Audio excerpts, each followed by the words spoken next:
Welcome to 520 Sports Talk Spotlight Game of the Week. We're up here in Marana, Arizona at Mountain View High School for our contest tonight between the Tucson Badgers and the Mountain View Mountain Lions. Should be a good game tonight. Both teams are in the same division. Tucson has a one-game lead on Mountain View, and this is basically a playoff elimination game that we will be having tonight. Zach Nevilev is the Tucson High coach.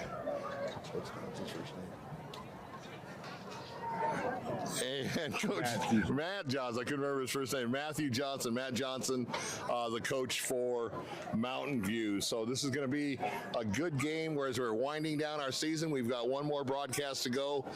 Next week, we're scheduled to be down south in Sahuarita again for Walden Grove and CDO to wrap up our season. Unfortunately, due to AIA rules and NFHS media rights, we will not be able to live stream the playoff games once the AIA playoffs start. But we are here tonight as the Mountain Lions take the field here, getting ready to battle the Tucson High Badgers. Now, Tucson High, Ramon, they've been the surprise team of the year so far. I mean, obviously all the eyes are on Marana and South Point, but Tucson coming in with a 5-2 record.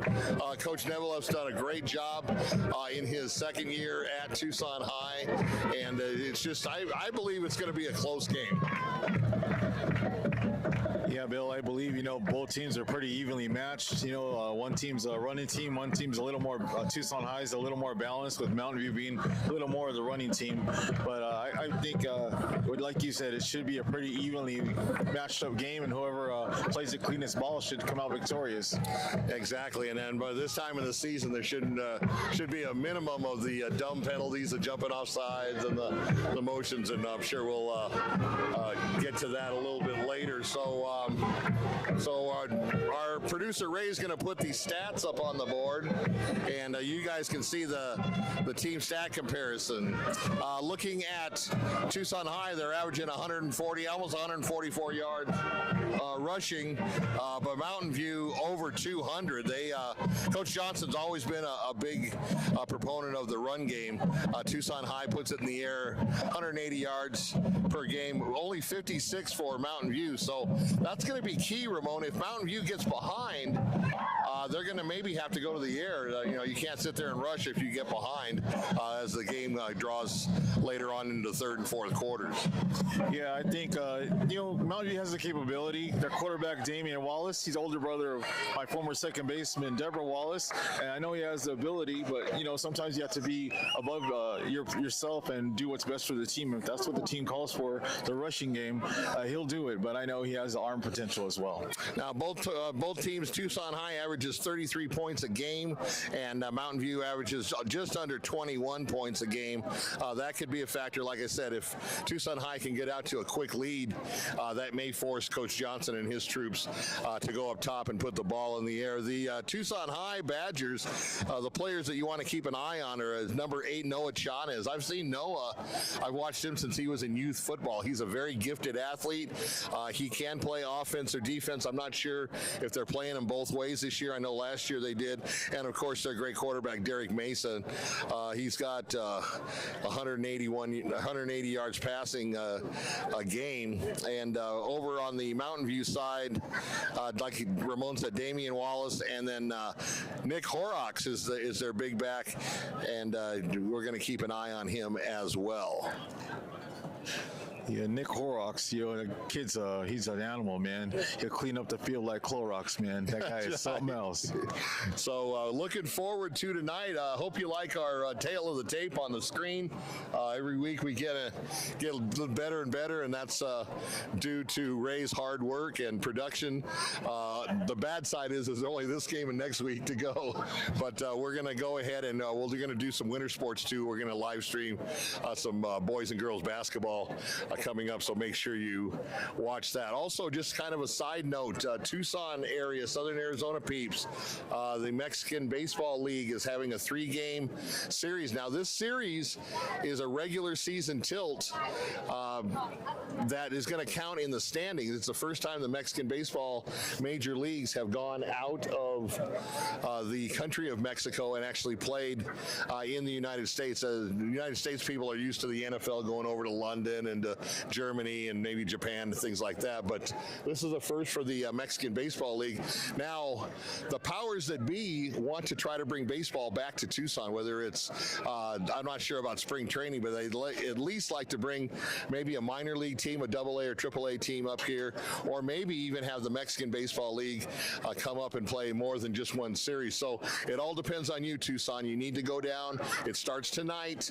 Unfortunately, we're here, but I'll be there tomorrow and Sunday. And it starts tonight at Keno Stadium. We want a big turnout because, like I said, there's people with a lot of money that want to invest to get Tucson back in the baseball world, and it all depends on the crowd size. So check it out. It's great baseball. There's a lot of coaches that were ex-major league players that are playing, or that are coaching on both the teams, and it should be a great series. Mike Fetter and Francisco, they do a lot of good stuff here in town. If you went to the Mexican Baseball Fiesta the first few days of October, you know what kind of fun we have. So we're going to pause now for the national anthem, and we will be back shortly.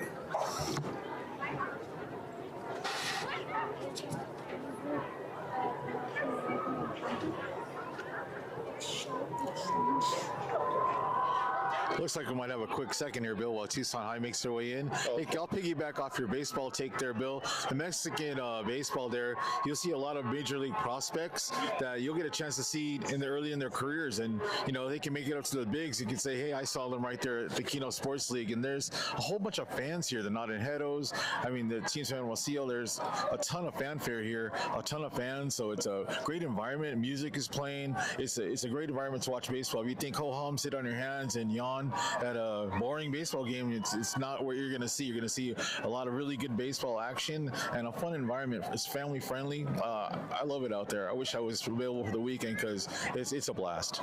Yeah, the Águilas de Mexicali, they're one of the teams that's playing. And if you, Tucson fans, if you've ever been to a Sugar Skulls game at the Convention Center, you know how they play the loud music right up until the ball is snapped.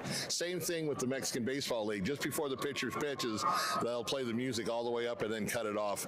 Great food out there as well. You're going to get the best baseball food that you've ever seen, I'm sure, going down to Keno Stadium. So make a point of it this weekend to go out to Keno Stadium, and we will cut for the national anthem. Of our national anthem, performed by the Pride of Mountain View.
The national anthem performed by the Mountain View Marching Band here tonight in Marana. We are at Mountain View High School for the tilt against the Tucson Badgers, Tucson's oldest high school, going way back to when God was a kid, against Mountain View up here in Marana. And obviously 520 Sports Talk, a Marana-based business, so we're always happy to showcase both Mountain View and the Marana Tigers.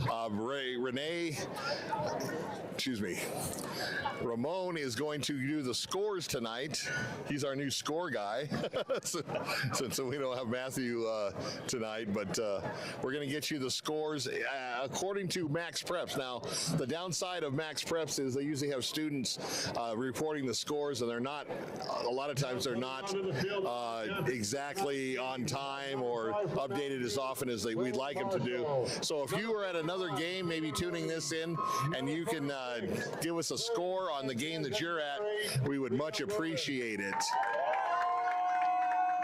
So I'm not sure if it's senior night tonight or not, but like I said, we've got this game and next week, and then the AIA playoffs. The seedings will come out, and we'll start all over again. Number 1, Kevin Burns. Number 14, Eden Ortega.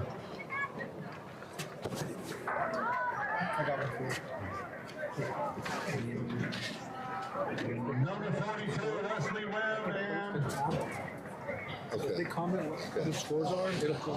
Okay, good news, guys. Watching, we just talked to the producer, Ray, and if you do comment on the scores, we will put them actually up on the screen from the comment section. Ray, like I said, every week we get better and better.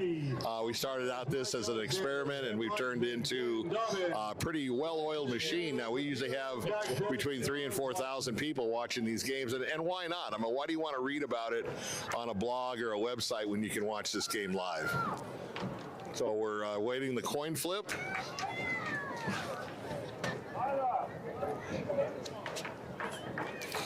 And then we'll be underway.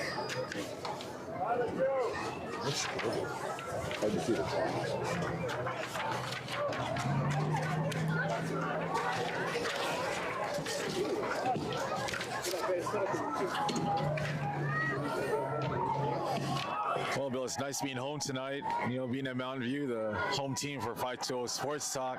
I'll do my best to be objective tonight and see the game, call it indifferent, and it'll be hard, but I'll do my best. It'll be fun times here. You know, we're always objective, even when I do a Push Ridge game or something like that at my alma mater. But I didn't see who won the coin toss. We'll have to wait until they come out with their kicking and receiving teams. It looked like Mountain View deferred.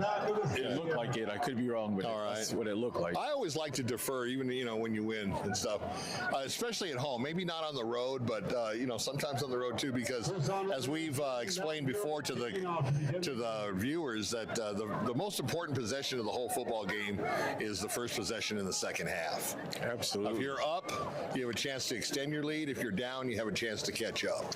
Yeah, then you could trade that two possessions. Could score at the end of the first half and get the ball right back and steal a possession and build on a lead, or come back if you're down. So true. So it looks like Mountain View did win the toss. They elected to defer, and they'll be kicking off, going from left to right. Kicking off for Mountain View in their black and silver, Tucson in the all white with the red helmets, and we're underway. Ball fielded about the 16-yard line. He's going to try to go up the middle on the wedge. He's got some room. He's still on his feet. He could go all the way, and it's an opening touchdown here on our Spotlight Game of the Week. Tripped up, but he did get in the end zone, and Tucson High, just like that, up 6-0. Watch the replay, and you'll see the lanes opened up for him. Mountain View lost their lane integrity, and he shot the gap. Nice job on the replay there, Ray. And great job of blocking by the special teams of the Badgers. He hit that wedge, and then he just took off, turned on the jets. No laundry on the field, so 6-0 right off the bat. Boy, that's not something you want the home crowd. They're not even settled into their seats yet, and they're already down 6-0. We're pending the point after. Yeah, I went to go grab a hot dog, and we're down a touchdown. What the heck? And I neglected to say the pregame pregame show brought to you by Barnfire Grill, just down the street at Cortero Farms and Thornydale. I was there tonight for dinner. Had a great steak finger basket, and obviously the Mountain View people always head there after the game. I'm looking forward to a Sam Adams Oktoberfest after the game. Kick is low, and it looks like it got blocked, so the score will remain 6-0, and that's a break for Mountain View, and that could come back to either haunt Tucson or to help Mountain View later in the game. We'll have to see. Little silver lining after that bad start for the Mountain Lions, so maybe they'll get a chance to return the favor here going the other way. Yeah, I'm sure Matt Johnson was not happy with the coverage on that. Like you said, they didn't stay in their lanes, and Tucson High took advantage of it. Looks like next week will more than likely be senior night. They play host Ironwood Ridge here next Friday night on the schedule. The big rivalry, the battle of the Northwest. There you go. Two different school districts, Ironwood Ridge in the Amphi School District, Mountain View in the Marana School District. So Tucson High up 6-0, and we are just underway. There's still 11:47. That play took 13 seconds. High kick. It's going to be fielded about the 13-yard line. He's going to come up the near side. He's got a little bit of room, and tackled over the 35 to about the 37. And Mountain View's got good field position to start their first offensive possession. Mountain View, number 2 with Taylor Elias. So Elias on the return, and putting his team in good field position with a shorter field than normal. And the ball's being placed at the 39-yard line, 1st and 10.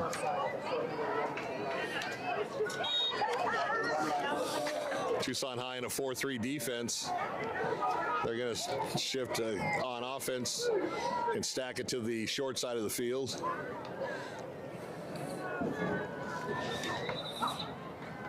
And flags fly before the snap, and it's a motion penalty on the Mountain Lions. That'll back them up 5. So Damian Wallace, the quarterback of the Mountain Lions, will be calling his name a lot. And like Ramon mentioned, Nick Horrocks is the back. So 1st and 15 now for the Lions.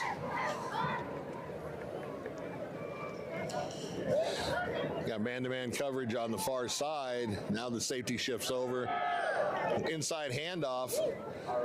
And they're going to push the pile forward near the 40. Carried by number 33, Nick Horrocks for 5 yards.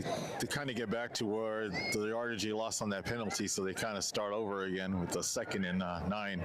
Yeah, exactly.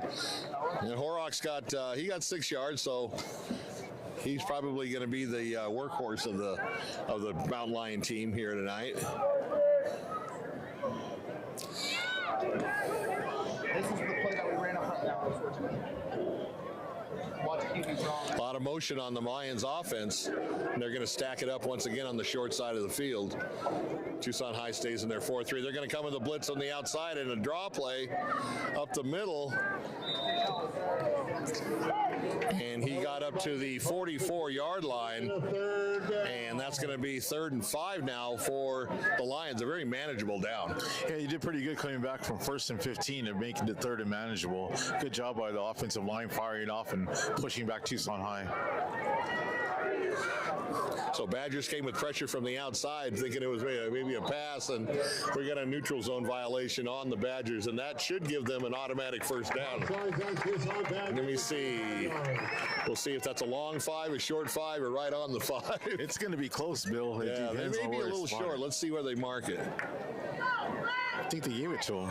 And still waiting for the yard markers to. Oh, he turns around. Yeah, it is a first down.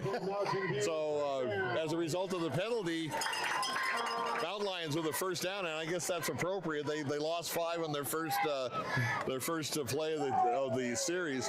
Once again, inside handoff, and he's got some room to run into the secondary. Tackled over the 45, near the 44. Yards to make it 2nd and 4. So as we said in the pregame, this Mountain Lion team is real heavy on the run, and they should be trying to ground and pound here and go to their strengths. Yeah, Tucson has 9 men in the box. They got 1 safety back, single high safety. But look at the box is completely stacked. They're definitely playing the run, and that's what Coach Johnson's known for, whether even back in his Ironwood Ridge days. Once again, just that quick hitter inside over the 40 down to around the 39, and that's going to be enough for another Mountain Lion first down here as they continue to drive on their opening possession.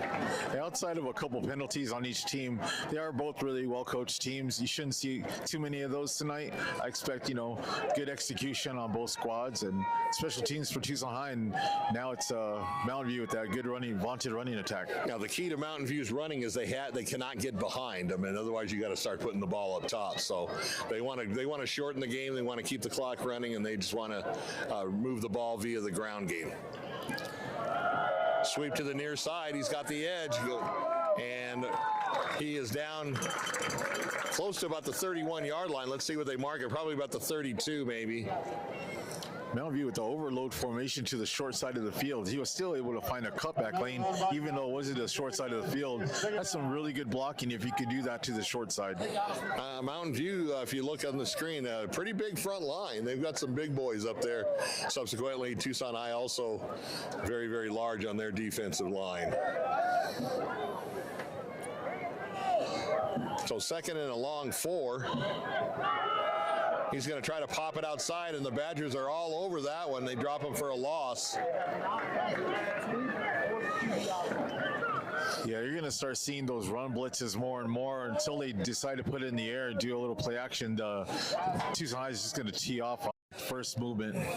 Exactly, and Mountain View has yet to attempt a pass in the contest so far. 8:44 and counting here in the opening quarter. Glad you could join us. 520 Sports Talk Spotlight Game of the Week. Ooh, that was nearly an offsides on Tucson High. They were able to recover and not jump. Mountain View taking their time snapping the ball. And a quarterback keeper up the middle, and he's got some room. All the way down near the 20-yard line. Tucson High did not expect that. I had mentioned in the last play, they're jumping that first movement. So it's a really good time, a good play call, play design to do a little misdirection, fake the dive, and the quarterback keeps it himself up the middle. So Tucson High playing a little over-aggressive, and they kind of paid the price on that and gave a big cutback lane for Wallace. That's always the neutralizer, the draw or something on the delayed after the guys are tee off on the front line. So 1st and 10 once again for the Mountain Lions.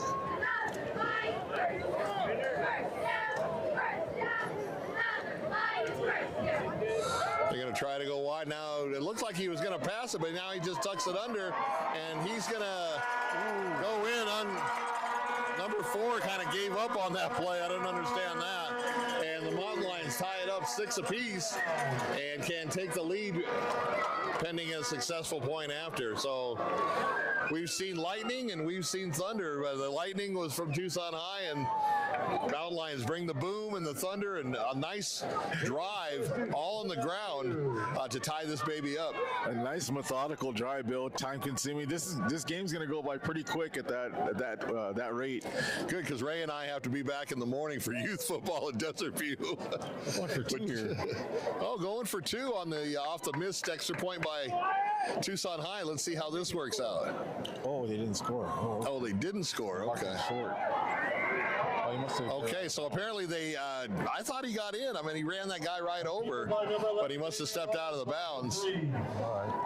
So he might have stepped out of bounds prior to that, and that's what I'm thinking. So still 6-0 Badgers, and the ball on the 5-yard line for Mountain View. 2nd and goal. If I'm the scorekeeper and the analyst, so we got Ray's doing a spotter and producer tonight. Yeah, Ray's the man. We already know that. Little delayed draw inside. And Tucson High once again stacks it up around the 3-yard line. Kohawks for 3 yards to make a 3rd and goal from the 2. We got 2 more downs to get this in, Bill. I don't see them going for a field goal here. I don't see that. I think this is 4-down territory. I think you're correct on that. Hey, he must have just stepped out of bounds. Yeah, I thought he was in for sure. Maybe that's why the defender gave up on the play. Maybe you heard a whistle. Oh, that might be true too. Yeah, because it looked like he just gave up, and I was like, that's not a good look for the Badgers. But if that's the case, I can see that. Yeah, I thought he was making a business decision. So let's see if they go back to Horrocks. Man in motion, fake the jet sweep. Quarterback keeper near the goal line. I believe he may be just a tad short. Carried by Damian Wallace at the middle for 3 yards or 2.5 to make it a 1st down and about the half. So Wallace calling his own number there, and it's going to be 4th and goal here from about the 1. Can the Badgers hold? That would be a extremely momentum building play if they could hold the Mountain Lions here. 4th down.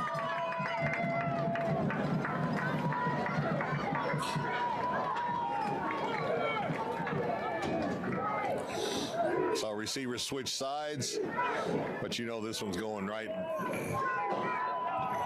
Jet sweep fake, quarterback keeper once again by Wallace, and he puts it in the end zone. Now we are tied 6-6.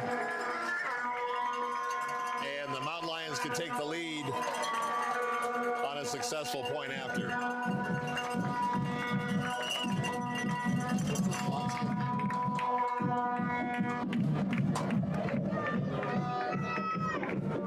It's like 5:26 left to go here in the opening quarter, all tied up on our Spotlight Game of the Week. And this is what we wanted. We wanted an evenly matched contest where both teams showing their strengths. You know, Bill, it's funny, like it's a 4th and about just a little less than a yard there. And, you know, it's the modern day of football where we're in a shotgun formation.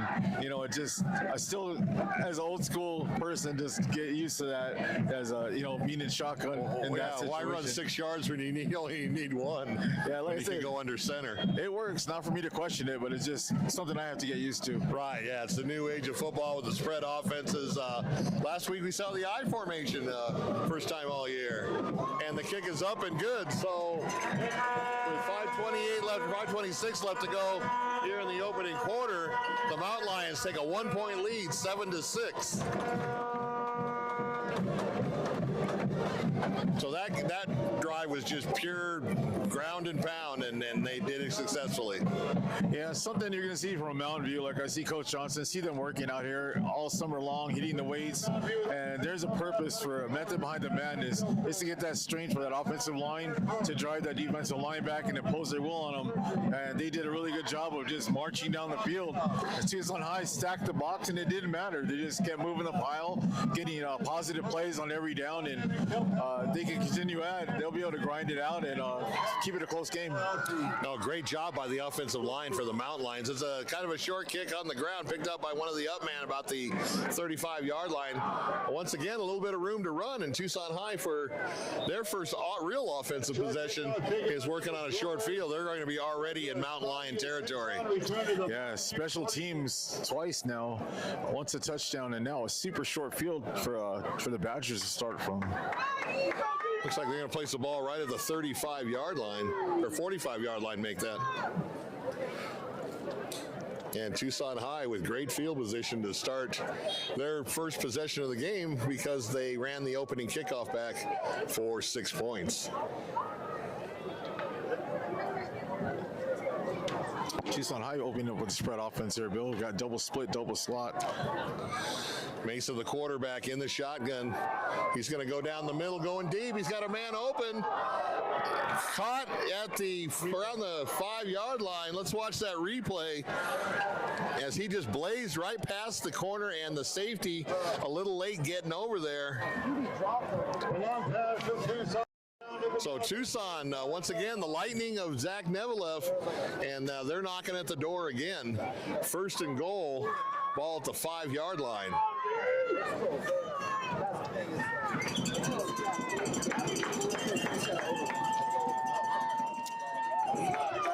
Handoff didn't look like he got much, maybe a half a yard. A good play by the front line of the Mountain Lions. Yeah, the defensive line really held up on that last play.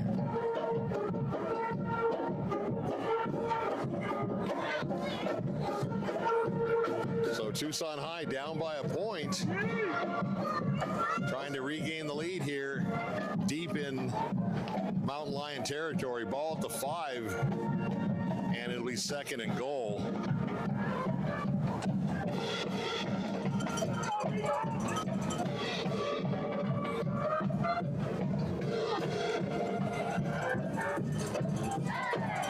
Tailbacks on an inside handoff, trying to do the cush push. Let's see how far they got.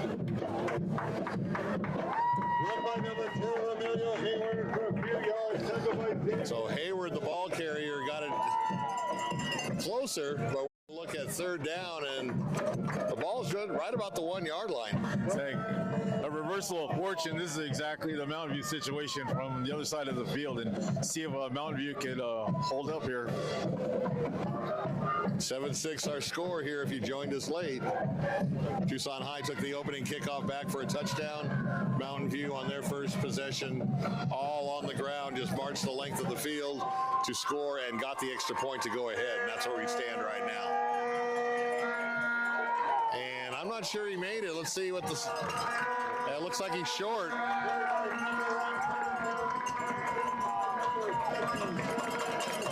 So Tucson High stacked it up, didn't allow him to score, and once again, 4th down for Tucson High now, just as you just mentioned, the same scenario as they had at the other end of the field for Mountain View. Being that close and being more of a passing team, I almost would have expected a play action right there, because if you're going to go for a 4th down, you're going to have the ball at the half-yard line again. I think that would have been a good opportunity for a play action pass there, but here we go. Yeah, Tucson High, other than a long pass to get him down there, hasn't been on the ground exclusively. Once again, the push across the field, and that'll do it. He is in for the score to put the Badgers back up on top, 12-7. Let's see if they go for 2 this early. I really don't think you need 2 points this early in the game. What are your thoughts? Yeah, I think it's too early to chase. You know, I think later in the game, get end of 3rd, 4th quarter, then yeah, definitely start chasing points. But right now, it's like you said, Bill, a little too early to start gambling. So Tucson High with the impressive drive, short yardage as it was, but that was all due to the good return special teams of the Badgers, and they gave the offense a short field to play with. That one pass right down downtown, they got them right inside the 5 or at the 5 was the key to that drive. They are going for 2 here. They're going to go for 2 wide open in the end zone, and that made it look easy. So they made up for the missed extra point, and now our score is 14-7 in favor of the Tucson High Badgers. That's a play I was kind of expecting on 3rd down. You know, something you're thinking run, and you slip a tight end for a quick out off the right side, and like you mentioned, Bill, wide open. Yeah, I think he just kind of blocked once and then drifted off into the end zone, and the linebacker didn't go with him, and he was wide open for that easy 2-point conversion. So, especially like on a quick drop like that, it's going to be hard to generate enough pressure to change the throw or rush the pass, because it's just a short, quick route. So Badgers getting ready to kick off now for the 2nd time. Back in the lead, 14-7. Every game I've been with you, Bill, has been a good, high caliber competitive All of our game. games that you and I worked have been crazy good. So I'm happy to see that. Little razzle-dazzle on the return on a reverse, and Tucson High said nothing doing. They tackle him shy of the 20, and the Mountain Lions will start around the 18-yard line. So that didn't fool anybody. They'll have a long field to work with. They're not even at the 20 here, stuff like about the 18-yard line. So yeah, they got their work cut out for them. Well, they showed they can move the ball quite effectively last time with that ground game with Horrocks. Yeah, this will be a battle of attrition. We'll see which line holds up. If Mountain View's line, what kind of condition they're in, and the defensive line of Tucson High. That'll as the game wears on. Traditionally, Tucson High has always have big front line, big defensive linemen, big offensive linemen. So here's that triple shift again over to the wide side of the field.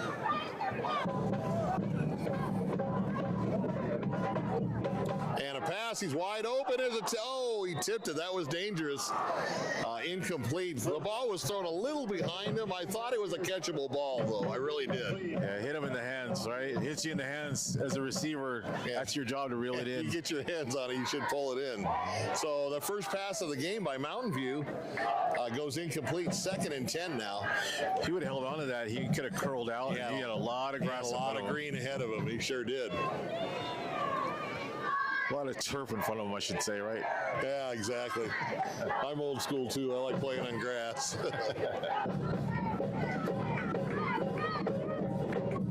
So 2nd and 10 as a result of the incomplete pass for the Mountain Lions. Just under 2.5 minutes to go here in the opening quarter. Double wide out to the right side. He's going to roll that way, and now he's going to cut back up, trying to get to the edge, and gets across the 20 to about the 24. Let's see where they mark it. That's a hard part when you don't get a gain on first down and you're a running football team. Puts you behind the sticks, and you have to rely on a good move, a good run to set you up for 3rd and manageable, which they are doing now. But you're kind of he got a good 6 yards on that. That play was a little slow to develop, I thought, but nevertheless, 3rd and 4 here for the Mountain Lions with their first real test of the game, trying to keep this drive open. And once again, inside handoff. Not sure if the ball came loose or not, but he's going to be short of the first down, I believe. Let's see where they mark it. No, he got it. They gave him a favorable mark. I thought he was short. He had like 2nd and 3rd effort on that. As he was going down, I saw him lunge, and he picked up that additional half yard that he needed. That was Horrocks again, right? Mountain View, first down. Maybe push our D tackles a little bit out because, they're playing on the inside, they're getting pushed down. That's where they're pulling. So first down for the Mountain Lions as they continue to drive the ball. No ones on it. There's another pass, complete this time, over the 35 to about the 37-yard line. And that play in itself, Ramon, at least in my opinion, that gives you kind of a free down. I mean, it's 2nd and long 2, and you can go downfield. If you don't make it, if it's incomplete, you got 3rd and 2. And with Horrocks back there, that's money. Yeah, it looks like they're getting like 4+ yards a clip. So 3 yards, 2.5 yards is not too much. It would be a good down to gamble, like you mentioned, Bill. They're in tight, though. They've got 2 tight ends in. Once again, fake the jet sweep, and he called his own number up the middle. And positive yardage, and once again, another first down. I like how Mountain View's started to mix in the pass a little bit on this drive, just to kind of keep the Tucson High defense honest, right? Because they are just teeing off on the run. They're still stacked on the line, but now they have to think about the pass. Right, exactly. So they know that that is there. Let's see what Wallace does here. Inside handoff once again. Tucson all over it, ready for it. And he might even lost a yard or so. Let's see. Yeah, they're really flowing to the ball now, like on first move, first direction they see, like the whole Tucson High defense is really flowing. So we can look for a little backdoor play, misdirection play. They could really take advantage of it. This game is very important for both teams. This is kind of a playoff elimination game. Tucson High coming in with a game lead over Mountain View. They play in the same 5A Sonoran section. That'll bring us to the end of the first. And that was a quick quarter with the ball on the ground a lot. So at the end of one quarter, we've got a good one. Tucson High Badgers 14, the Mountain Lions of Mountain View High School at 7. Go visit the snack bar while you can. Once again, we want to thank our sponsors, Barnfire Grill, Arizona Pest. Oasis Cooling and Heating. Oasis Cooling and Heating, keeping Arizona cool for over 40 years. And even though it's getting cooler now, you still want to keep that air conditioning maintained. And this is really, right now is a good time to get those ducts cleaned out. You would not believe all the nasty stuff that's up in your ductwork, carrying germs. And with winter coming around, the cold weather, it's usually flu and cold season. So get those ducts cleaned out, and there's no better place to go than Oasis Cooling and Heating. You can check out their website, oasiscoolingandheating.com, featuring Train heating and cooling systems, because you all know it's hard to stop a train. Absolutely. It's a good time to get your furnace checked out. Haven't fired it up since last year. Always make sure you don't have any leaks if you run a gas furnace. And like you mentioned, you want to get those impurities out of the air in your home, all that good stuff. And yeah, they're a softball sponsor for me years ago, and they do a really nice job down there. Right, and also Tuller Trophy, Tucson's premier trophy and award center. And I'll be going there next week to get the plaque for the Wilcox Little League girls that went to the World Series. They are our 2024 Team of the Year for 520 Sports Talk. I just got the show scheduled in the middle of November, and we're going to be looking forward to going down to Wilcox, Coach McCumber and his group, and giving them a well-deserved award. So start of the second quarter here, switching the field. Mountain Lions now going from right to left. Once again, 9 in the box, Bill. And a little swing pass incomplete. Once again, got his hands on it, but wasn't able to bring it in. So now you've got a 3rd and 10. And if you're Coach Johnson, I mean, this is what I was talking about. You may have to put it up in the air. Yeah, this is their first real obvious passing situation in the game, and we'll see if Tucson High still playing it for the run. Tucson High still up in the box. Mountain Lions like that triple shift. And looks like somebody jumped off. Ball's hard. And that's going to cost the Mountain Lions 5 yards. So going from bad to worse, 3rd and 10, and now you're looking at 3rd and 15. And I think Tucson High will adjust their defense now and drop their linebackers a little bit.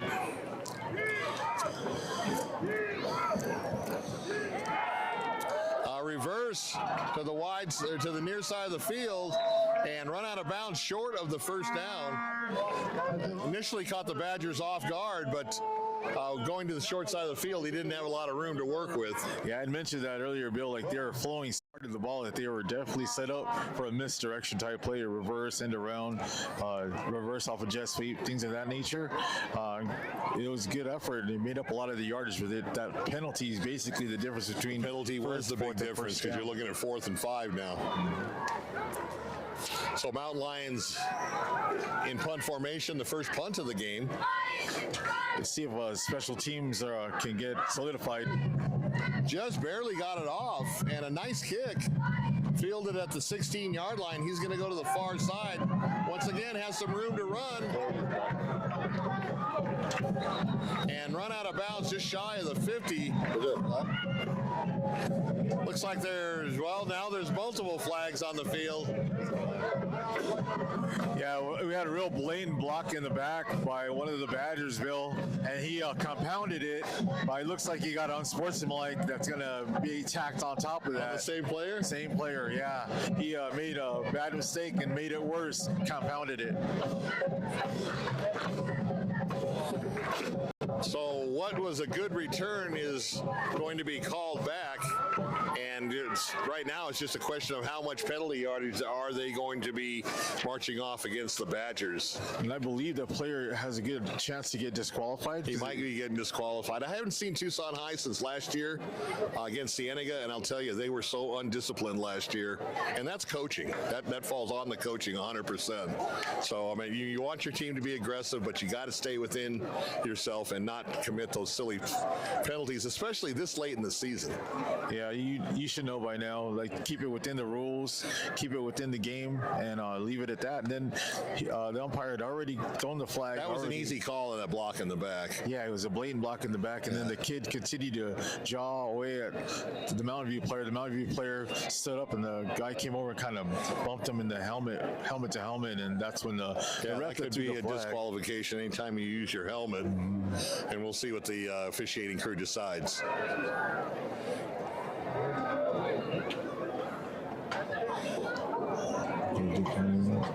Personal foul is going to be against the Badgers, and personal foul. He's disqualified. And so they are going to disqualify him, I believe.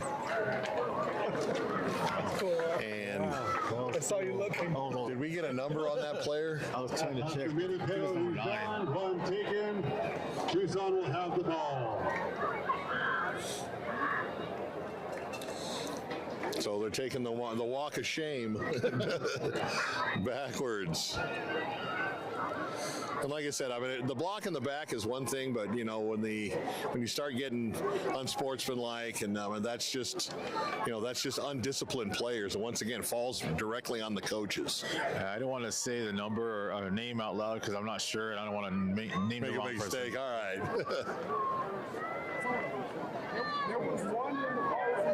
So they continue to. I think they marched off two unsportsmanlikes on the Badgers, which the second penalty is half the distance. And Tucson High is looking at 95 yards to go on this drive. 11:34 left to go till halftime, just starting the second quarter. And the Badgers put themselves in a huge hole as a result of that double penalty. So let's see what kind of defense the Mountain Lions throw at them here.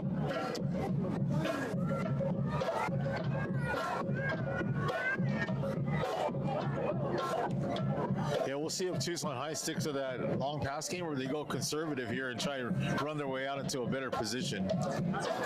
Because the quarterback really on his pass plays hasn't really got a whole lot of pressure, so they might have a lot of confidence to drop back there and throw out of this situation.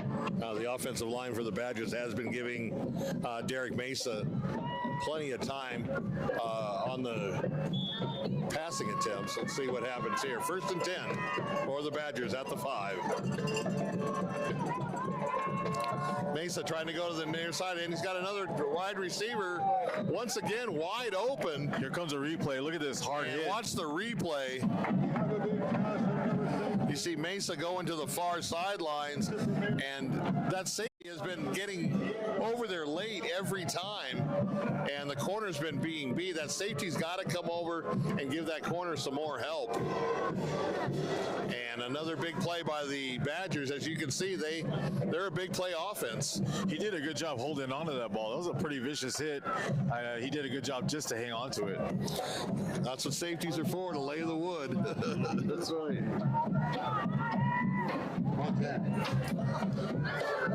So there was another penalty on top of that, it looks like. My buddy that watches the game, he's like, they're gonna keep calling the play. So Tucson High out of the shadow of their own goalpost, almost to midfield now as the ball is placed at the 48-yard line. 1st and 10 Badgers. They're going to need to get some pressure on the quarterback here. You can't just sit back there and survey the field. You might have to bring some blitz to get some pressure to him. Yeah, the Badgers are picking apart the thing. Once again, Mesa going down the side. And did he hang on to it? Yes, he did. Here comes another replay. He dropped that one in the bucket, Bill. Watch the replay. Mesa going once again to the sideline, over the top pass, and a great by the wide receiver for the Badgers. 1st and 10, no huddle. Just quick blast up the middle to keep them honest, and tackled around the 20-yard line. So once again, Badgers in the red zone. You know, Mountain View did come with pressure on that previous pass play, but he was able to hit his back foot and let the ball go. It was nice timing on that pass pattern. So Tucson has shown that big play capability, and they sit right at the 20-yard line after starting this drive at the their own 5-yard line as a result of a couple of penalties. Got here in a hurry, Bill. They flipped fields real quick. Yeah, they did. Yeah, they did it.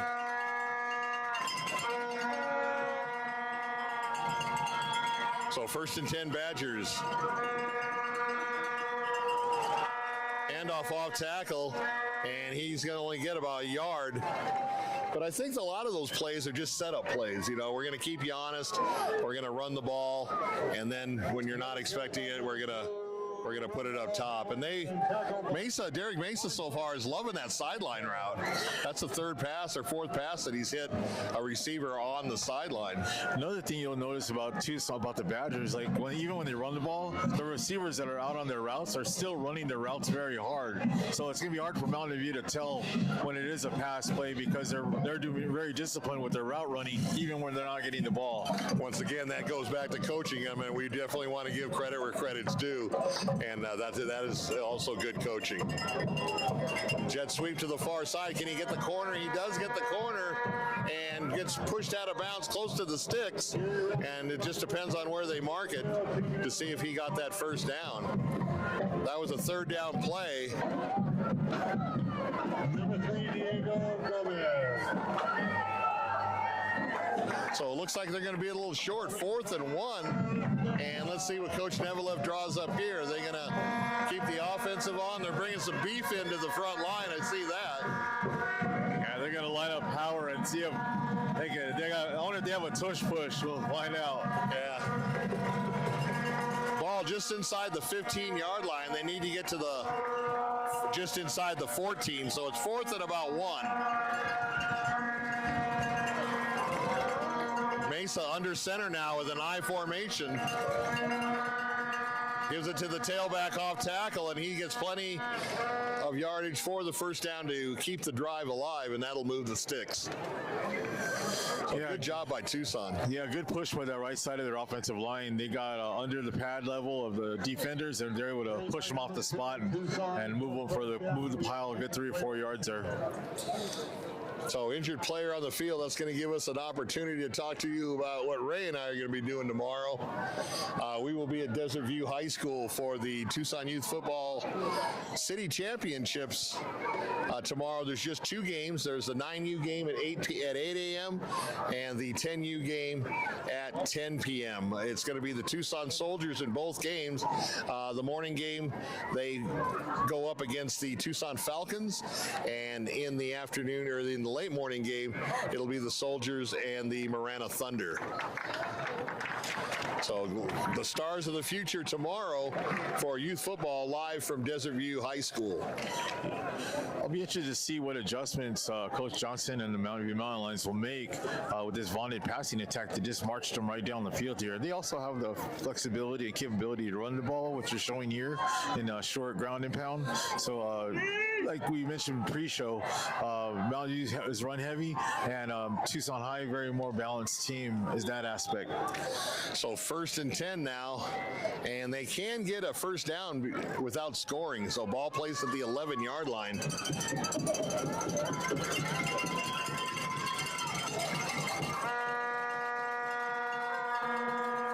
Single back in the backfield, Mesa under center. It's going to go to the short side. He's still on his feet, dancing around, and he's going to be tackled around the 2-yard line. Nice play by the Badgers. Taken down by number 46, Julian Sanchez. Sanchez on the tackle, Romero the ball carrier. Going with that misdirection, they had flow going one way, but they faked the flow going the opposite way and came back to the short side. They had Mountain Lions like off balance on that play, to say the least. So it was a good play call, very deceiving. So you got 2nd and 1 from about the 3, it looks like. Once again, they can get a first down without scoring.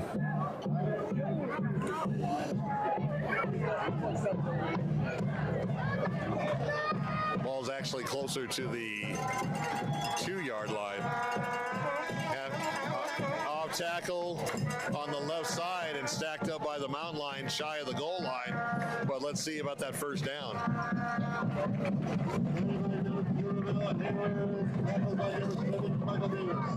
And haven't moved the sticks yet, but I'm thinking it's going to be first and goal. That's what it is. First and goal from the 1 for the Badgers. Yeah, credit the mountain lions there. I know they had a short distance to go for the first down. The hole opened up really big. It looked like it was going to be a walk-in touchdown, but they sealed it right away. Unfortunately, the first down was right where he landed. So they get 4 cracks from the 1 here for the Badgers. Mesa under center in 5 formation, gives it the tailback, and he just waltzes in the end zone for the score. Carried by number 17, Brun. Kevin Brun for a Tucson touchdown. So that makes the score 14-13 now. And Tucson High trying to tie it up with the point after. 27. 27.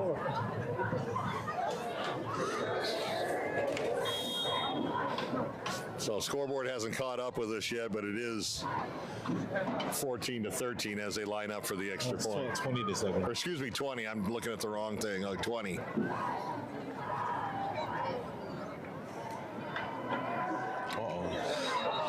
Over 2 now. I'm getting half the distance of the goal. Looks like the Lions jumped, and that's going to Offsides on Mountain View. possibly change the point after from 1 to 2. Tucson High went for 2 last time. And Badgers up 20-7. I like the scoreboard here at Mountain View, but with my bad eyes, sometimes it's hard to see because the graphics are a little bit smaller than a normal old school. But I'm sure the boosters paid some pretty good money, and that looks like a nice scoreboard. That's why I raise young eyes here to take care of us. There we go. Take care of the old guys. So they're going to stay and do the kick. And it's up and good. So with 6:22 left to go till halftime, Badgers open up a 21-7 lead over the home field Mountain Lions. So let's see how Mountain View responds. Like you mentioned pregame, Bill, you said, Mountain View being a run-heavy team, what would they do if they got behind on the scoreboard? How will they make their adjustments? Are they going to stick to their guns and stick with the game plan, or are they going to have to air it out a little bit more, which they're not as comfortable doing? There's still a lot of time in the game, but it will be interesting to see on this drive particular if they're going to be patient, stick with their run, or if they're going to let Wallace air it out a little more. Yeah, I don't know if you want to get any farther down to these Badgers with that lightning big play offense. And, it's one thing having a great ground game if you can bust off chunks of 6, 8, 10, 12 yards on a carry, but that hasn't been the case so far with Mountain View. They're getting 4, 5, 6, 7 yards. Little fakery. He kept the ball on a fake reverse. He's got some room to run. Oh, and the kicker fell down. Had he not been tackled by that last guy, that was going for 6 with the kicker falling down. Watch it on the replay. And you can see right there the kicker fell down. And Montano with the tackle. Montano saved a almost sure touchdown. That's a little boost, a little momentum the Mountain Lions might have needed, because with those points that Tucson High stacking up, they can use every break they can get at the moment. But also, once again, they're playing with a rather short field as well. Great field position. Ball at the 38-yard line. We got a scoreboard malfunction over here, Bill. There it goes. It's back on. Okay. Oh, it is rebooting or something. Yeah, we definitely have a scoreboard malfunction over there. It's like a 90s, 80s video game. Yeah, it looked like is this Windows 95 or? It looked like that Breakout, that old Atari game, Yeah. or Tetris. Right? Tetris, yeah, it looked like Tetris. So once again, glad you could join us injured player, I believe, on the field. I can't see who it is.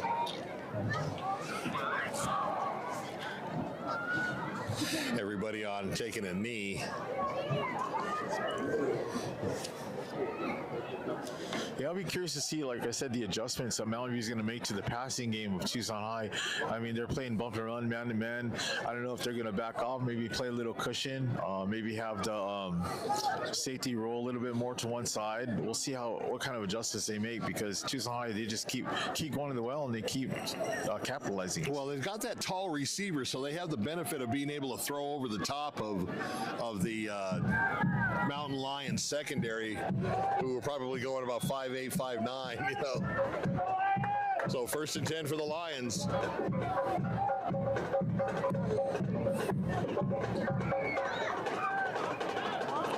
And was that a neutral zone infraction, or was he drawn off? Let's see. And that'll give the Mountain Lions 5 yards. And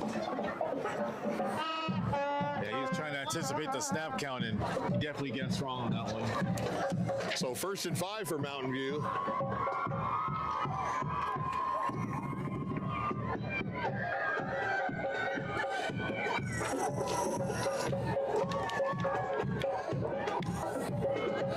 Little handoff off tackle, and Tucson all ready for it. No gain on the play. In fact, he probably looks like he might have lost a yard. Short carry by number. So it's going to be 2nd and 6 with the yard loss on the last run. 2nd down. The wide receiver is blocking downfield for the Mountain Lions. So you can tell they're a really run-heavy team, because you're only successful like that if you see receivers downfield putting really good blocks on. I mean, the play didn't go for much, but it was good to see that those receivers are out there doing their job. Yeah, because most of the time receivers are terrible blockers. So quarterback keeper gets past the first wave into the secondary. Nice pickup. He got about 7 yards, and it looks like it's going to be 3rd and about 2 for the Mountain Lions. Yeah, very manageable here. That offsides penalty sure helped out. We've had one return to the booth. If you can't find your phone, let us come up to the booth and see if this might be yours. So 7 minutes. 7:05 left to go here till halftime. And Mountain Lions with a 3rd and 1.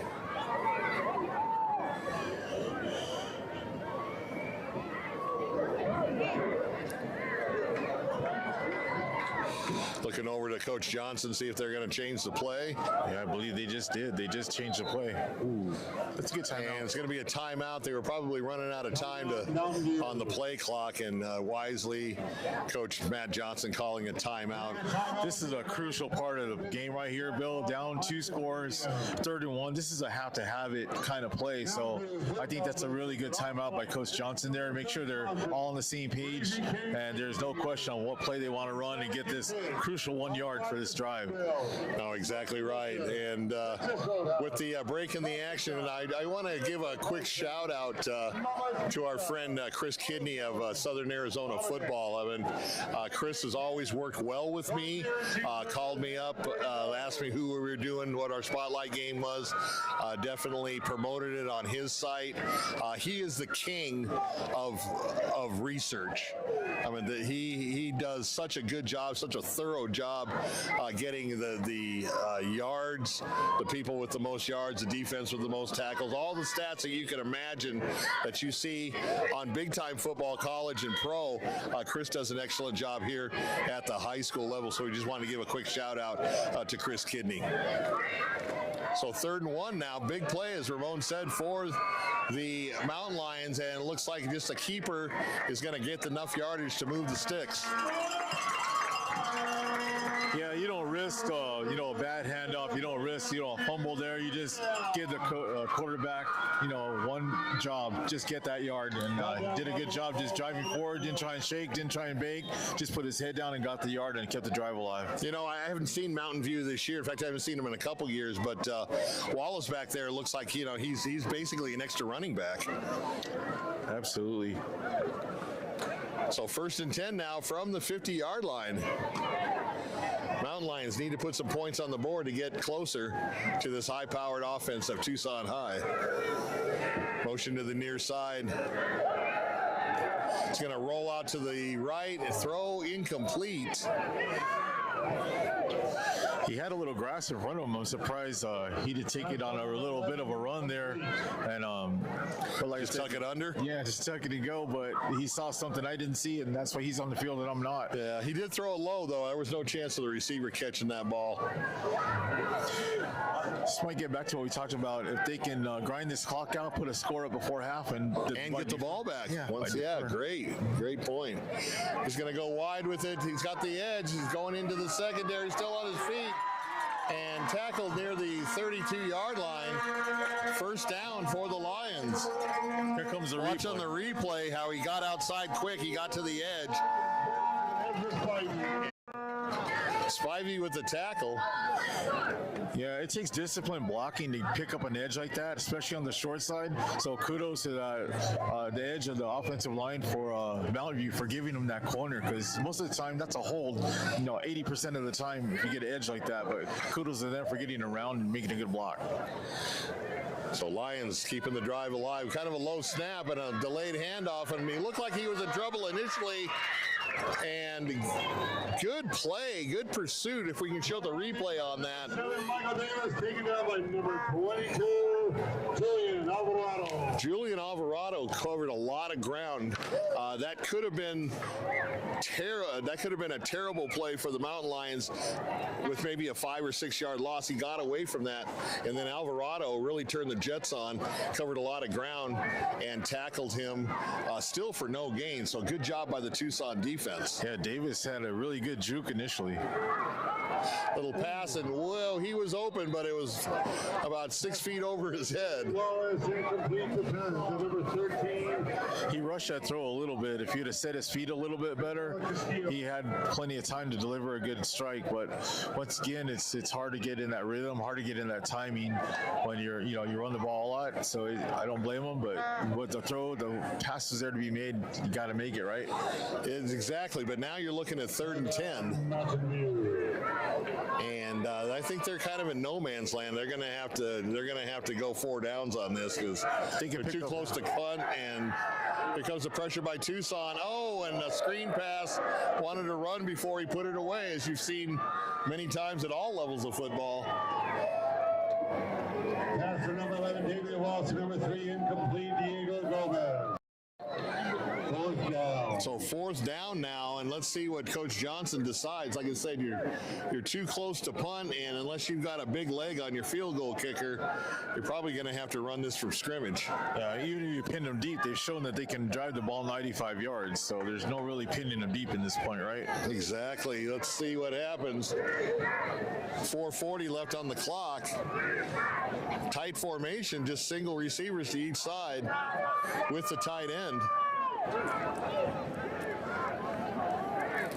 Long count, trying to draw him off sides maybe a little bit. Inside handoff, and he's going to be tackled around the 30, 31-yard line. Tucson ready for that one, and they're going to get the ball back on the turnover of down. So the Mountain Lions had a good drive going, and once again, the incomplete passes and that one penalty just kind of shut them down. Yeah, it was a good drive. I mean, they come all the way after that good special teams play to get them closer, and unfortunately their drive stalls over here, and I think it'll be crucial for the Mountain Lions to hold on this particular drive and not get behind anymore. Exactly, and 4.5 minutes is a lifetime for this Tucson High offense with how they can throw the ball downfield. And the corners are still playing bump and run, playing tight coverage on the receivers of Tucson High, so they're going to have to be on their toes and be ready to turn and pivot, use those hips to stay in front of those Tucson High speedy receivers. And what they're doing, I think, is because that free safety is in no man's land. He's out there by himself, and I think they may be playing a 4 linebacker set, which, if you're going to throw the ball downfield, that's not the defense you want on the field with 1 free safety and 4 linebackers. That's what I was told. I was like, So once again, glad to have you with us here, 520 Sports Talk, winding down towards the end of regular season here in Southern Arizona high school football. We got the 5-3 Mountain View Mountain Lions going up against the 6-2 Tucson Badgers. As we mentioned in the pregame, Tucson, one of the surprise teams in Southern Arizona this year.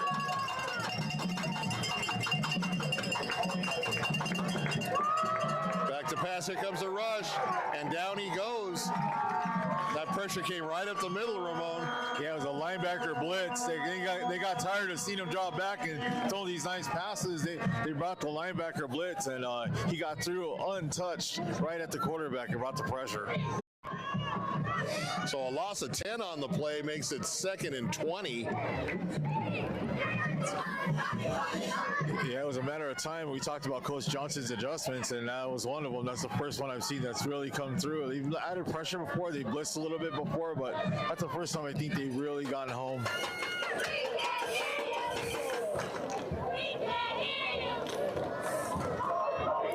Yeah, Mesa didn't have a chance on that one.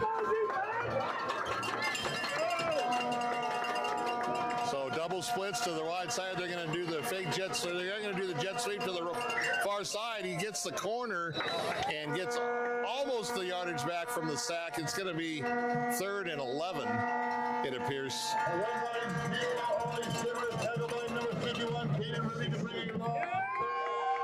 It looked like he had like a good lane to run, and credit the Mountain Lions for shutting that lane down right away. Once he did get a lot of that yardage back, but I thought he was going to make that corner and go. Yeah, he started pretty deep, like we were talking about earlier in the first quarter. He started deep, so, he ran a lot of yardage. He probably ran 25 yards to gain 9. So big 3rd down for both teams, for the Badgers, and if the Mountain Lions can stop them here, there's still time enough on the clock. Mesa in trouble. He gets the ball away, and it's going to be intercepted by Mountain View. What a break. Oh, and a fumble. Here comes the replay, Bill. Let's watch the replay. Here's the interception, and then there's the fumble, and Tucson gets the ball. And the whole thing about that, because there was a change of possession, it is now 1st and 10 for the Badgers. Yeah, just an unlucky break. That linebacker dripped back in coverage. Quarterback didn't see him. Reached up and grabbed it. Right before he went down, ball popped loose. That's a bad turn of events for Mountain Lions. Nice ball hawking by the Badgers. Yeah, and that's things you work on in practice, those type of things. And Tucson High, once again, gets the ball and a 1st down. They were fortunate because of the change of possession. So 1st and 10 for the Badgers, off tackle to the near side for a short gain. And I'm telling you, that linebacker for Mountain View is kicking himself right now. He's going to watch that in his sleep all night long. You got 2 minutes and counting here, Bill. 2 minutes and 10 seconds. And if they can just keep them from scoring on this drive, it'll be a win for the Mountain Lions. Right. Once again, just reminding our viewers, Mountain View will get the ball first in the second half of the second half kickoff. See if Tucson High doesn't utilize some of their timeouts if they end up getting a couple 1st downs here. So Derek Mesa's got trips out to the left side. Back to pass. He's going to go to the right side on a slant and he's still on his feet and driven down inside the 35 to about the 34-yard line. So that was just a quick slant, but what made that play was the yards after catch. Yeah, the quarterback fit it right in a very tight window there, right behind the linebacker that was dropping into coverage, put it right on his tight end. Quick snap and it was a low snap. Mesa had a hard time picking the ball up, and then the whistles blew. Let's see what we've got here. Procedure. And they're going to walk it off on a procedure call against the Badgers. That'll put the ball at the Mountain View 49-yard line. And it's going to make it 1st and 15 now for Tucson.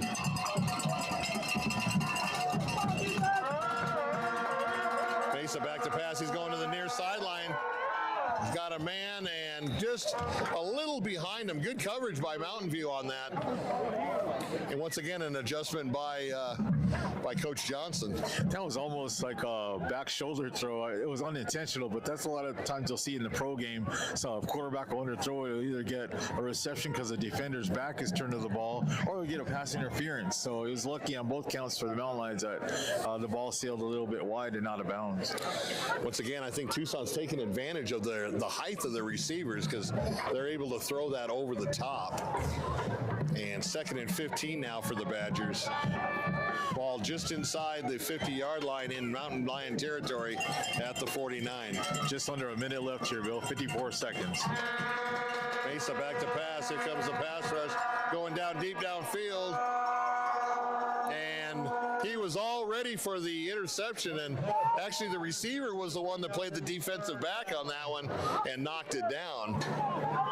Yeah, it was two defenders kind of like bumped each other as well, and it's you got to call it, you got it, or I got it, and they kind of like a little lack of communication, and it could have been a good interception there.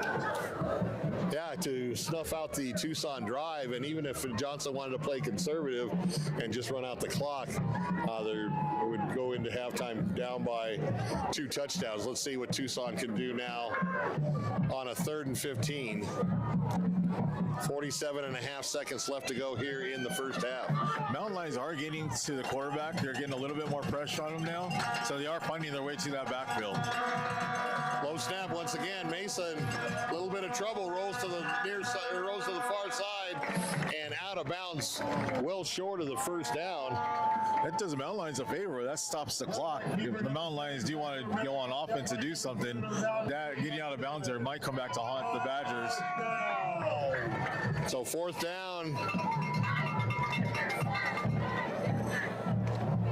Really no gain on that play. The ball's still at the 49-yard line. 4th and 15. I see our first punt of the game. First punt for the Badgers. Let's see if they come after the kicker on this. They really don't have anything to lose. I agree, other Bill. than maybe a roughing call, but I mean, you're gonna get the ball with a long field. I agree, Bill. They got the house up on this kick. And they're gonna set up for the return. And the kick rolls out of bounds. Let's see where they mark it. For 36 seconds left here, Bill. We'll see what Coach Johnson elects to do, if he's going to try and get a quick score here, or if we'll play conservative. 1st and 10 from the 20. Like Ramon said, 38 seconds and a little bit of change, 38.4. And we'll see if they want to just play conservative and make their adjustments in the locker room at halftime, or if they want to see if they can pick up some big yardage and give them a chance for maybe a Hail Mary into the end zone or something to that effect. We're going to have some scores coming up for you at halftime. Like we said before, if you were at a game or you know a score of another game outside of this one, place it on the comments section. Our producer Ray will get it up on the screen. Looks like a run to the outside. Tucson stringing it out, but he's still on the field. Now he's going to the other side. Got some blocking ahead of him and steps out of bounds. So he went from one side of the field to the other side of the field. He did get a first down. He's very fortunate. It looked like he got hit. Very questionable almost before he got out of bounds. He got one last little tap, and it was close. That was very risky for the Badgers. Was there a flag on that play? Looks like Mountain View walking backwards, and that's what it appears to be.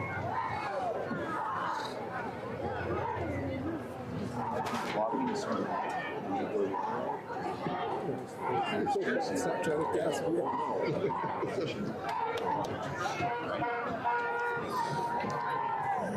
So what turned out to be kind of an exciting play goes for naught, and the Mountain Lions have it at the 10-yard line. I assume they probably just take a knee or just a simple handoff. You don't want to make a mistake down here, though. Oh, they're going to go to the outside. Crosses both up, and the pass was a little too high and incomplete. Once again, that will stop the clock with 17.4 seconds left.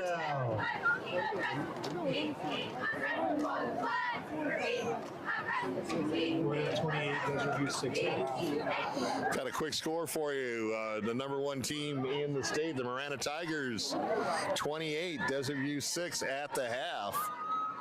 And as you can see, Ray puts it up on the board for our viewers at home. So second down. And I don't know why they keep running out of bounds. I mean, they're at the 10-yard line. Pushed out by number 12, Dominic Grove. So Dominic Drow on the tackle, coach's son over on the Tucson High side. Third down, 10.9 seconds. Now, if you're Tucson High, you may want to use a timeout if you can stop them with just a couple of seconds off the clock and maybe go for a punt block. Let's see what Mountain View does. So it's going to be a halfback pass. He's got a man open. And Here comes the replay, Bill. here comes the replay. Nice play to the near side on the halfback option. He throws the ball and caught and out of bounds. That's going to leave 0.7 seconds. 4.7 seconds. They're going to put some time back on the clock. Maybe let's see what the officials decide. Interesting play calling from deep in their own territory where more things can go wrong than go good. But we see the normally conservative Matt Johnson rolling the dice here just before halftime. Yeah, he threw it right over double coverage. That was a heck of a throw. Okay, so what does that say? 0.5? What do you got there, Ray? He says somewhere between 0.5 and 0.8. Yeah, like I said, I love their scoreboard, but their numbers are a little difficult to read when you've got old eyes like we do. Yeah. First and 10. First and 10. It's a first down regardless, but you've got time for one play, and they're too far to do a Hail Mary. I don't think the quarterback has that kind of arm strength, but you could have maybe a hook and ladder or something that's going to try to catch the Badgers off guard defensively. Yeah, Wallace's sister Deborah had that arm. She was she had a strong arm. She could have did it.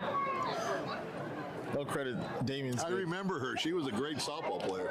Yeah, she played second base. She often hit like third in the lineup for me. She's doing a really good job as a student at the University of Arizona now. She's in her second year at the college level, and good for her. She's a good, successful young person. That's great. And speaking of softball, we will be doing, I'm sure, several Mountain View softball games come the spring. They've got a loaded team. They always are in the playoffs, and we'll see what Ramon and Renee can draw up this season for the Lions. Looking forward to it, Bill. It should be a lot of fun, and like I said, it's always fun being the home team for 520 Sports Talk. When you came on the air, 2016, 2017 era, I mean, it was a great thing you've done for the community. You spotlight these high school athletes, and not just football, softball. It's all sports that you cover all year round, and you're very fair, very diligent in covering all sports, giving all teams opportunity to get recognized and put the spotlight on Southern Arizona and the whole 520 area code. And so kudos to you, Bill, and appreciate what you do for the whole state. Thank you. Appreciate that.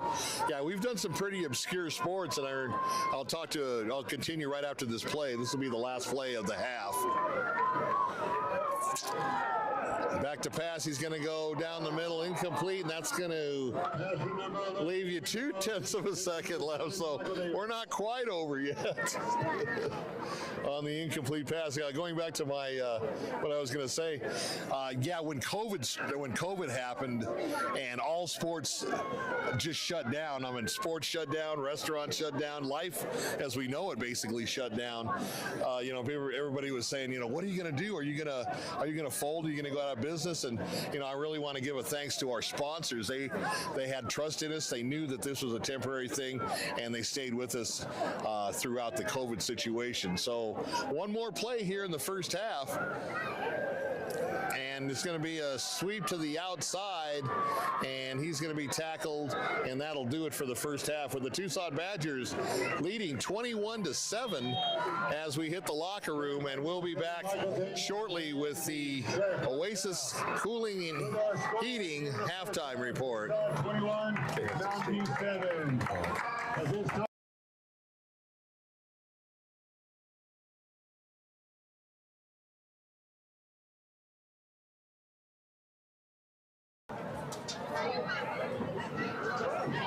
Okay, back up for us, and just talking about that COVID situation before we go into our halftime show. People were saying, what are you going to cover? And I was like, man, I'll cover a marbles tournament, inchworm race, whatever. We were just kind of trying to figure out what we were going to do and how long this situation was going to last. But once again, thank you to all of our sponsors that had faith in us and really appreciate what we do, that stood strong with us. And here we are here and going into the latter part of 2024 and looking forward to 2025. All right, Bill. I have a high school scoreboard here for you. Doing my best. We got Buena ahead of Sunnyside, 43-0. Says it's here in the second quarter. I'm going to stick with just the local scores. I won't the Valley of the Sun. They're kind of in a different area code for tonight, so we'll just stick with our local teams. So I'm going to scan down the line here, and we got Mojave's actually an out-of-town team, and they're playing the local Sabino, and they're up 21-0 over Sabino. And I got another score. We got Flowing Wells all over Nogales in the second quarter, 48-0. Nogales has just had a rough season this year, but they'll bounce back. I like the kids down in Nogales. The Apaches are always usually very, very competitive. Just a down year for them this year, but they will bounce back. Interesting enough, that Buena score away, just wasting Sunnyside. That's actually key, because they played a very tough game last week against Marana and barely lost. Marana had to pull a rabbit out of their hat at the end of the game to win that one. And a lot of times, especially when you're 14, 15, 16 years old, or your high school age, those kind of losses can get to you. And to come back and just lay the wood on Sunnyside after a tough defeat to the #1 team in the state, that shows a lot of grit and a lot of will for Coach Joe Thomas and his group down in Sierra Vista. And down on the I-19 corridor, we have Saudita hosting Amphitheater, and Saudita's up big, 28-6 in the second quarter there, Bill. Yeah, Jake Allen does a great job coming over from Pueblo, and hats off to Jake and also to Chip Stratton. I had an opportunity to go down to Saudita yesterday and Walden Grove to deliver 2 Player of the Game certificates to the deserving athletes.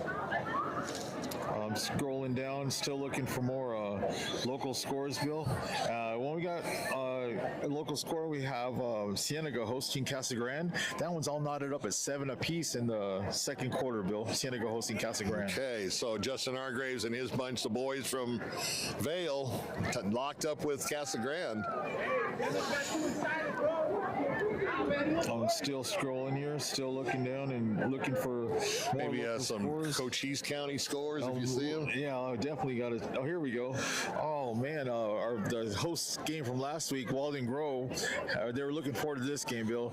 But right now, Micah Mountain is up on Walden Grove, 16-0 at halftime. Yeah, Micah Mountain is they are a great team. They had a really good team last year, but because CDO was so stacked, they kind of had to take a back seat to them. But this was, I believe, what in my opinion was going to be possibly their breakout year, and they haven't disappointed yet. They have got a good players, Jimmy Leone heading up their offense and defense, playing both ways for the Lightning Bolts.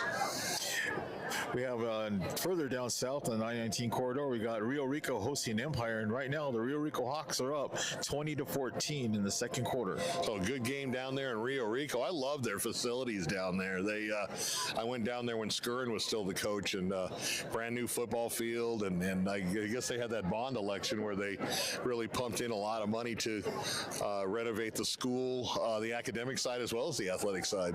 Yeah, I went down and saw their softball facilities, and it's night and day compared to when I ran the show down there. But good for the kids, good for the community. They have lights now. They can play night games, night practices, and it all goes to good tax money going to a good place. place for once. That's what I say. You know, and watch out for those Rio Rico Hawks. I mean, with Curtis Ruiz down there, won a state championship up at Pueblo a few years back. Went back over to my hometown back in San Diego for a few years, finished up his career and retired and moved back to Rio Rico. But Curtis is the real deal, and he's going to have those guys competitive in no time. So watch out for those Hawks and their softball organization and their softball program. 100%. Speaking of Pueblo, that's timely. Pueblo is at Catalina Foothills tonight, and in the second quarter, Catalina Foothills, a team we just saw play last week with Ford, their quarterback, they're up 13-0 against Pueblo. Yeah, I really like that Catfoot quarterback. Like we mentioned last week, that's the best 1-7 team that you'll ever see. Played Walden Grove, nose to nose, and Walden Grove pulls it out at the end. But don't let the record fool you with that Catfoot team. They've just had some bad luck, some bad bounces coming into the game 1-7, but I'll tell you, they're probably building for next year. I'm not sure what their roster looks like as far as how many seniors they have, but very, very well coached team, and I enjoyed covering them last week against Walden Grove. Yeah, they'll have to replace Ford, which is going to be a tough test to him, being a senior. But here's your Cochise County scoreboard. We got Douglas hosting Rincon University in Douglas. The Bulldogs up big, 24-0 in the second quarter. Now Douglas is kind of a neat story. They started out very slow. We did the battle of the pick, the copper pick down in Bisbee with the Pumas and the Bulldogs, and Bisbee coming out on top, and Douglas having a slow start, but they put it together in the second half of their season. I'm not sure if they're going to quite make it to the playoffs, but they did turn it around from some early defeats, and once again, congratulations to the Bisbee Pumas, the 2A region champions down there. We're looking forward to going down there to do some more shows for winter sports. Great people in Bisbee. Love going to Ballpark Brewing Company where we have our shows. Great locally brewed beer. Their burgers are outstanding. Everything about that place is top notch, and we love going down there and being part of the sports scene in Cochise County. Another Cochise County, we got Wilcox up big, 49-0 at halftime against Catalina Magnet. So Wilcox flexing their muscle again tonight. So watch out for the Cowboys in that game, 49-0 over the Trojans. We got a Benson score or maybe Tombstone. Yeah, I just got, speaking of a good man, we had Chris Kidney listening to the show, and he's definitely sending us scores as well. So thank you, Chris Kidney, for sending us updated scores. If there's any that we missed, I'll pick it up on your list, but continue to keep us posted, Chris. Appreciate you reaching out and helping us out with the scoreboard tonight. We already said that Chris is the MAN man. Yeah, I recently friended him on Facebook, and it's really neat. I was able to kind of research his page, see what he's about, and like you said, he's a real deal, and rare that person that is that dedicated. And man, it's awesome to see people like that do such good work for the community. And not only does he do great stat work and keeps everybody up to date on what's going on with Southern Arizona football, but he also contacts coaches, schools, athletic directors on the outside, sets up camps, tryouts for kids to try to earn a scholarship, and that's huge. I know that, personally, we work with the National Football Foundation and Tim Kish, but, what Chris does for the kids and gives them an opportunity to, go to the next level and to play the game they love while hopefully getting an education for free. You can't put a price on that, and once again, kudos to him. Yeah, that's selfless, and that's somebody that loves the game above all and wants to see young people succeed, and that just goes unsaid, man. And not all heroes are capes, man. So thank you, Chris. No, but he's got some cool looking t-shirts. I don't know if he still has them for sale. You'll go on the Southern Arizona Sports Facebook page, send him a message, and tell him you want to buy one of those shirts. They're very good quality, and then they've got a great design on them. Oh, here's another score that I didn't get earlier that Chris sent over. We got Push Ridge, my alma mater. Up big, you're gonna like this score, 31-0 over Safford at the moment. And is that in Oro Valley or is that at Safford? That's here in Oro Valley. Okay. Safford's here. All right. So Push Ridge rolling over Safford. Safford's not an easy place to go if you're the road team. So yeah, they're hosting them here in Oro Valley, so they're doing good. So let's get to the halftime adjustments now. Tucson up by a couple of scores. If you're Coach Nevileff, I think basically your pass game's already working, and you know that Coach Johnson's going to make adjustments in that regards to the Mountain Lions, but I think that Tucson maybe needs to run the ball a little bit more just to kind of keep them honest to go ahead and reopen that pass game, because you know Mountain View is going to be making adjustments on that pass game with corners getting beat with that tall receiver, and they're only playing that one safety because they're playing everybody else up close, and he's been late getting over for backside coverage a few times in the first half. Yeah, Tucson High continues to sell out for the run, so I look forward to the passing game from Mountain View to still be a big component in the second half, because those routes are open because they are selling out. You get behind those linebackers and you have good opportunities there for the Mountain Lions. You know, the biggest thing about both these teams, you know, they made a couple mistakes here and there, but for the most part, they're both well-coached programs. They both do their job, and tonight and anytime you're playing ball, it's about three things. It's about alignment, assignment, and execution. The coaches can put them in the right position, they can call the right play, but at the end of the day, it's about the kids doing their job and executing the plays that are called. And right now, I think that Tucson High, in the passing game, they're definitely executing the game plan, and they're getting behind where they need to get. So I think Coach Johnson's adjustments are going to be paramount for them on second half. Yeah, I think this is the first time I've seen either team, both Mountain View and Tucson. I'm very impressed with Tucson's high-powered, big play offense. Hard to stop. It's nice when you have those tall receivers on the outside, because generally in high school and even a lot of times in college, you know, your DBs are, you know, they're like Smurfs. You know, they can run fast, they can do coverage, but as far as, you know, when you throw a jump ball up there and you've got a 6'2" or 6'3" receiver, you know, that's a big advantage for the team that has that weapon. Yeah, absolutely. Yeah, I think it'll be a good chess match to see who comes out and whose adjustments take effect first. But I did notice that Mountain View, they did start to get to the quarterback for the Badgers in the second quarter. When the first quarter, he's had a lot of wide open just drop backs and surveying the field, where he was seeing a lot of pressure later in that second quarter where they brought the blitzes, but they were getting home with their four-man front as well. So if they can continue to put a little pressure, give them some happy feet, they're going to force some bad throws. Now, as far as the offense for Mountain View, you're going to go with, you can live and die with Horrocks, but I think you're going to have to block up front a little bit better. You know, he's getting 3-4 yards a game, you know, which is good. That's a good, you know, average. But once again, as we talked about in the pregame, you know, you're down by 2 scores now, and you've only got a half of football left to play. You know, you're going to have to maybe open those holes up a little bit, let them bust into the secondary, pick up maybe 10-12 yards, and maybe that'll loosen up that Tucson High defense. And right on cue, Bill, as you mentioned, when we do these games, the first possession of the third quarter being so crucial, and here we are once again, first possession of the third quarter being terribly crucial for the Mountain Lions, and for them to establish getting some points, flipping the field one way or another, just to winning that first possession.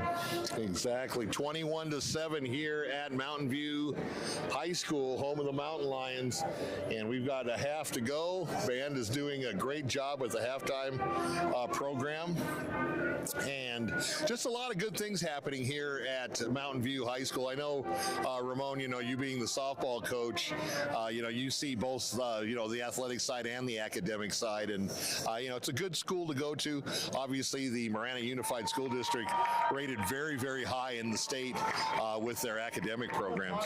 Absolutely, and you know, we have an athletic director. His name is David Romero, and he's all about unifying the athletic department as a whole and trying to do things to try and have our programs support each other. Like our softball players out here tonight supporting the football team, and we'll go out and watch a basketball game and vice versa. And that's the big thing, is to get that camaraderie and that rah-rah back in those pep rallies and get the enthusiasm for all sports. We're not a bunch of separate programs. We're all Mountain Lions. No, I hear you. And then, you know, you've heard me many times on my show say high school and college are the best 8 years of your life. So, you know, you need to soak it up because you can't go backwards. And once they're gone, they're gone. But great student body. body here at Mountain View High School, as well as Tucson High.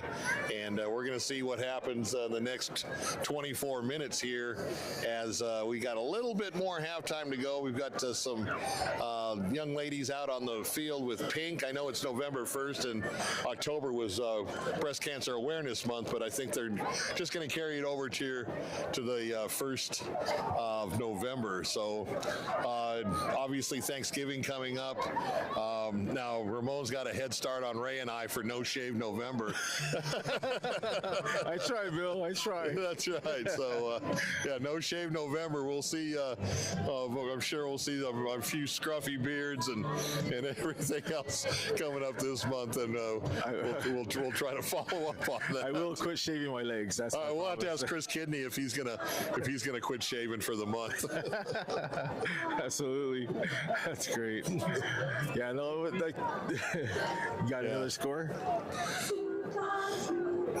Oh, Bisbee. There's your Bisbee Pumas there, Bill. Up big, 48-7 over Santa Rita. I love those guys. A good bunch of kids down in Bisbee. I really have enjoyed highlighting them. As you know, normally Cochise County, we highlight one school. A couple years back, actually 3 years back, we did Coach Joe Thomas's Buena Colts, and then the year after that, we did the Benson Bobcats. Last year, we did the Wilcox Cowboys, and this year, we've been focusing on the Bisbee Pumas. I believe next year we may go Tombstone Yellow Jackets. I know that the athletic director from Wilcox is now in Tombstone, whatever it is. Oh, it's great. Just reading the comments here. I like your comment, Chris.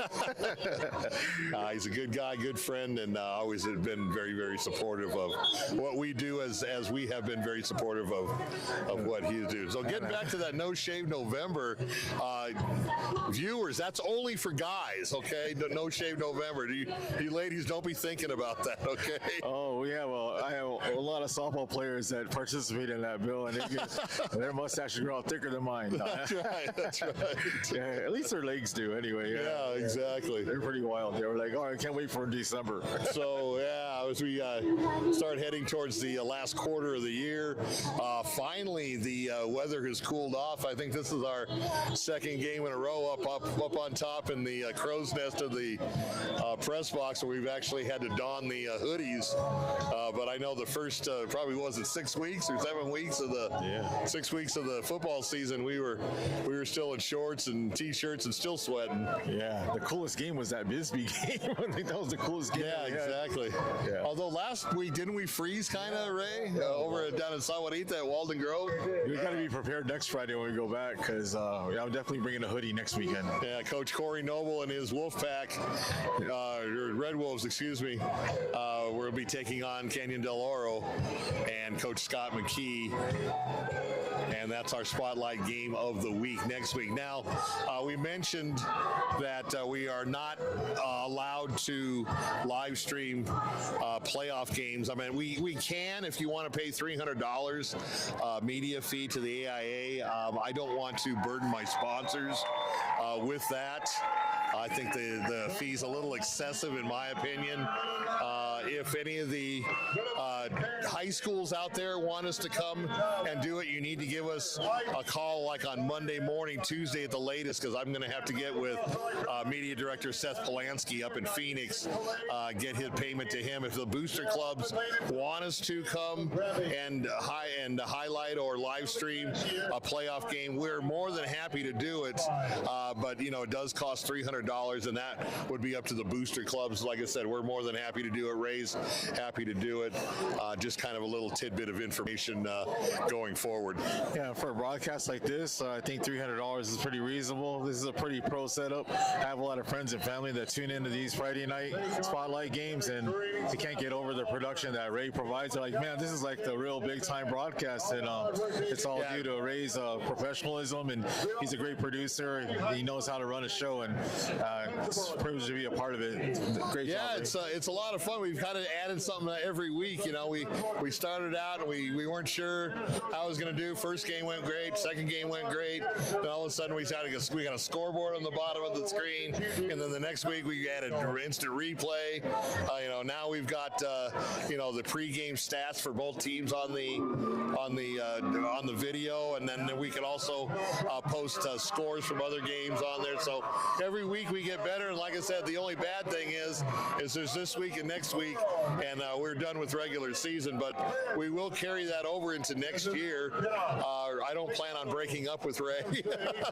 I hope we get a chance to go to Bisbee again, because that's like, that's kind of mandatory, right? A mandatory game. Well, it's such a great atmosphere being in that historic ballpark of Warren Ballpark. The energy in that field. Energy. You can. I was privileged enough to get a tour of it, and just walking underneath and seeing the old style locker rooms from the 1920s when it was built. Bear in mind, viewers, that stadium was built 5 years before Wrigley Field was in Chicago. Wrigley Field is the oldest Major League Baseball stadium in America. So just a really neat tour. You could feel the tradition, both underneath the stadium, in the stands, and then especially in the Battle of the Picks. So here we go, getting ready for the third quarter as Tucson High kicks it off, and it's an onside kick, but I think that they're going to be called for offsides on the kickoff, and that's going to back them up.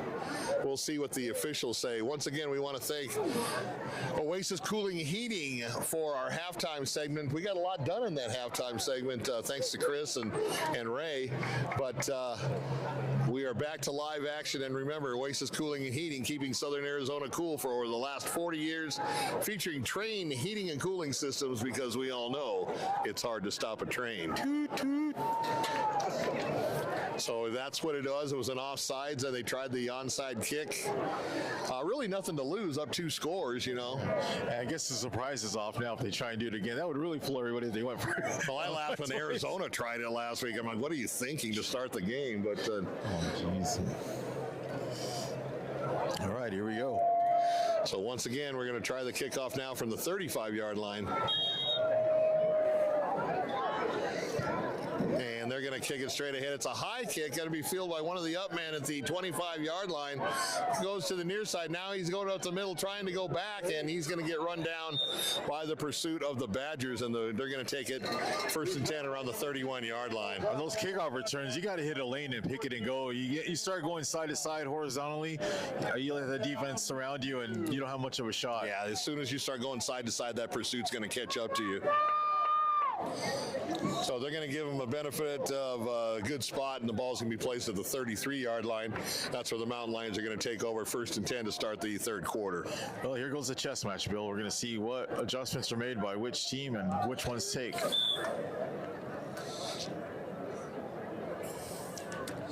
So here comes the switch. Motion to the far side.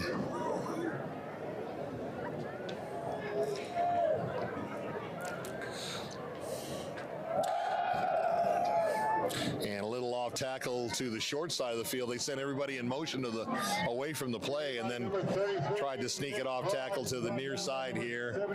Short gain of about a yard and a half. You see the transition, like the difference in the styles of defense. Mountain View plays bump and run, hard press coverage, and then Tucson High decides to sit back and give them a cushion. Just as I say that, they come up and bump and run, so never mind. Strike that last comment. All right. 2nd and 9 for the Mountain Lions. Tucson in their 4-3 defense. Motion to the near side. He's going to go up the middle, actually kind of off tackle to the short side once again. He started up the middle, cut back over, and another short gain. And it's going to make it about 3rd, and it looks like about 6, Ramon. Yeah, they went to that well again with that dive play by the quarterback, the keeper by Wallace. He lunged forward. He carried the ball a little bit loose on that play.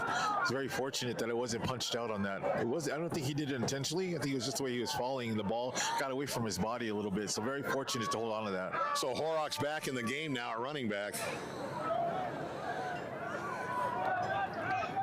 And you got it stacked to the far side on the strong side, now coming back across the field in motion. He's going to do a quick pass to the motion man on the sidelines, complete, but he's going to be short of the first down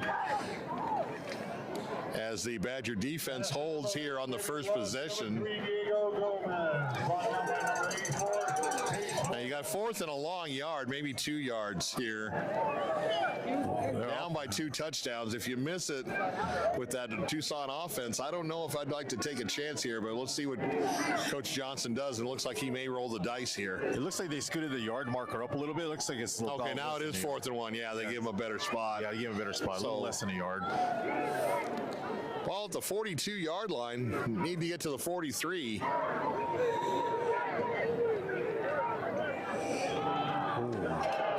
And Tucson was just waiting for that one, and they're going to get the ball for the first time here in the second half as a nice defensive stand gets the ball to the offense on a turnover on downs for the Badgers. Well, Tucson High wins the first of the halftime adjustments. They were waiting for that play. They'd stacked the line. They stacked the A gaps there, and they ran right into the teeth of the Tucson High defense. They're sitting there waiting for them.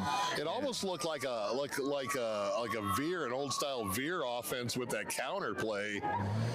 Yeah, you don't have time to counter when the defense is stacked up like that. I think they gave the defense too much time to. That's like 2A football with that type of formation. I know that Wilcox runs a lot of that type of offense as well as Benson. So Badgers on offense now. Short field once again. Ball at the 40-yard line. 1st and 10. He's going to go up top and just a little too high. Nice coverage, but a late flag. I don't know about that one. Let's look at the replay, Ray. Too late. Okay. It looked pretty clean, but I'm not wearing stripes. Kind of a late call as well, and that kind of, I always question that. You know, it's like, are you having a hard time getting the flag out of your pocket, or are you thinking about it too much? It's not that cold yet. Exactly. Yeah, and a little bit of adjustment by Mountain View. So there you see the referee with the white hat, pass interference against the Mountain Lions. That'll cost them 15 and further exacerbate their problem of a short field with Tucson. Now the ball placed at the 25-yard line. That cornerback and an automatic first down. That cornerback did give him a cushion. You know, he wasn't playing press on him. He did give him a cushion. The receiver made a really nice move on him, but it was good recovery on his part. And I said not much contact there, but enough to draw a flag for some reason. Yeah, and remember in high school, it's not the case like it is in the NFL. If the ball is not catchable, that's not the case. You can throw it 10 feet over his head and still get a pass interference. Once again, going for the corner on a flag play. Flag route incomplete near the goal line. Nice idea by Mesa. That defender turned his head just in time. I thought it was getting close to be a back-to-back pass interference play, but he turned his head around just in time. Good job by the defender there. So 2nd down and 10 now from the 25. Just a couple minutes into the 3rd quarter here. Badgers lead 21-7.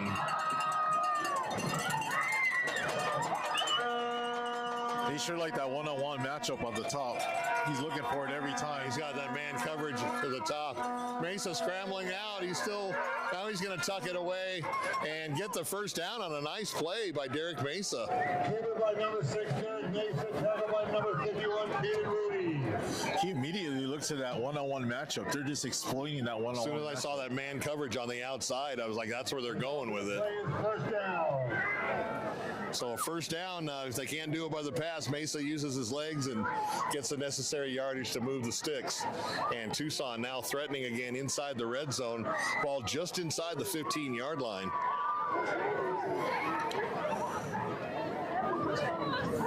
We'll see. It looks like they're moving into running formation again. I'm impressed with this Tucson High offense. I really am. Yeah, they're very versatile, very multiple. Inside handoff right up the middle. He's got a lot of room to run and tripped up around the 5-yard line. So that's enough for another first down, I believe, and that's going to make it 1st and goal. Nice replay. You can see the big hole up the middle. 2nd down. just short of the first down, 2nd and 1, so a nice 9-yard gain. That hurts the Mountain Lions because yes, it does. Give him another first down opportunity. And kind of a delayed handoff up the middle, and he didn't have far to go. He got pushed back, but let's see what his forward progress looks like. He may have gotten the first down. You'd almost want him to get the first down on that previous play because you basically give him 5 down to get a touchdown instead of 4. Right. Well, the Sticks haven't moved yet. Let's see where they put the ball in play.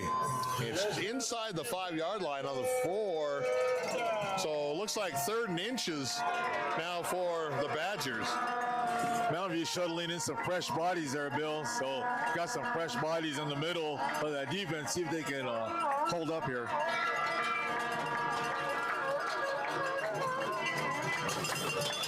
So ball at the 4-yard line. They need about the length of a football to get it first down. They're going to go on the outside on a reverse. Here comes the tackle by the Mountain Lions. And once again,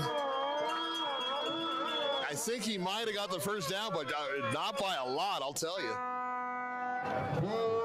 4th down, he didn't, so he did a nice play on an open field tackle by Mountain View.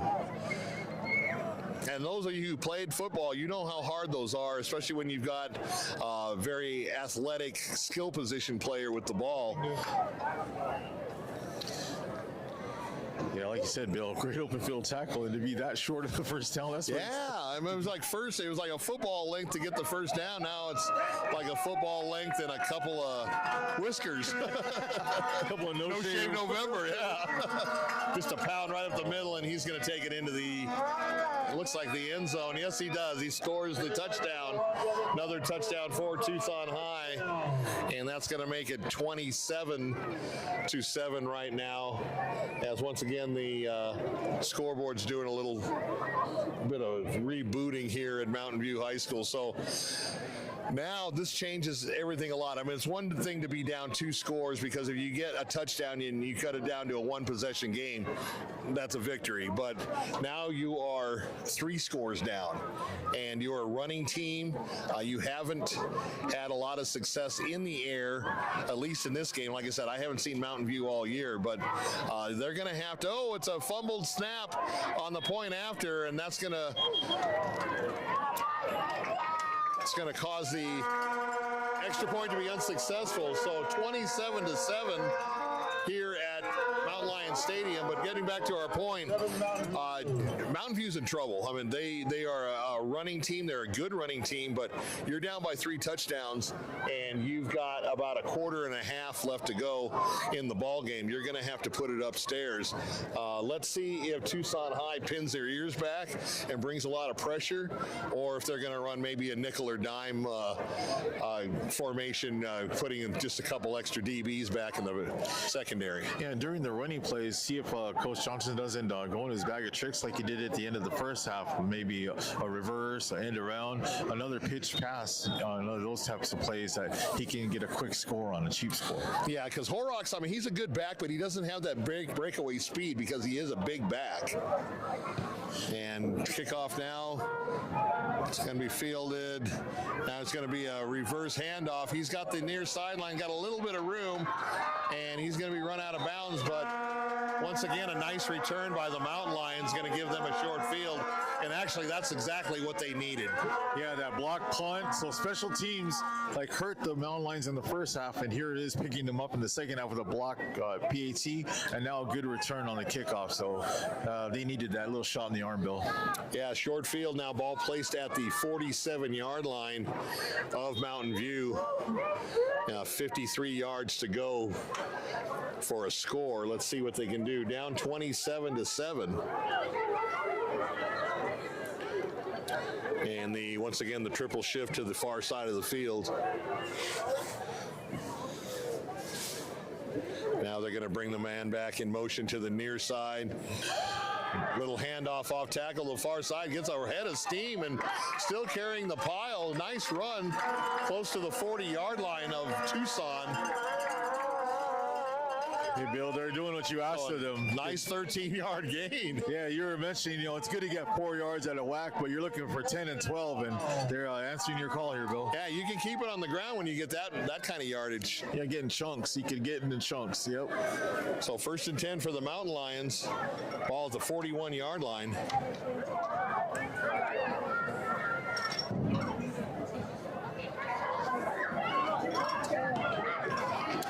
Fake jet sweep, inside handoff on a counter. And short yardage gain, he might have got a yard up to about the 40-yard line. I'll look at that. So we'll try to keep you once again up to date on the scores here in the second half. I'm sure most of the games are already in the second half. So 2nd and 9 as a result of just that short yardage run for Mountain View. Tight formation, only single receivers out to each side. Now they're going to bring the man in motion to the near side once again. And once again, another handoff off tackle. And once again, a nice gain on about 4 yards, maybe 5. Yeah, Mountain View sticking with their identity, Bill. I mean, regardless of the score, they're going to do what works for them. And you can't blame coach for that. It's hard to get out of your comfort zone and do something you're not accustomed to doing. So that's true. You dance to who brung you, right? Well, it kind of parallels with like the service academy teams, Army, Navy, Air Force, where, that's all they do is run. Whether they're up by 10 or down by 20, they're going to continue to run. And this is what Coach Matt Johnson's doing here. They have gotten pretty good production off the run game so far in this drive, and we'll see if that continues. However, we're going to get a penalty on the Mountain Lions to back them up 5. So instead of 3rd and manageable, now you got 3rd and about 10 and a half.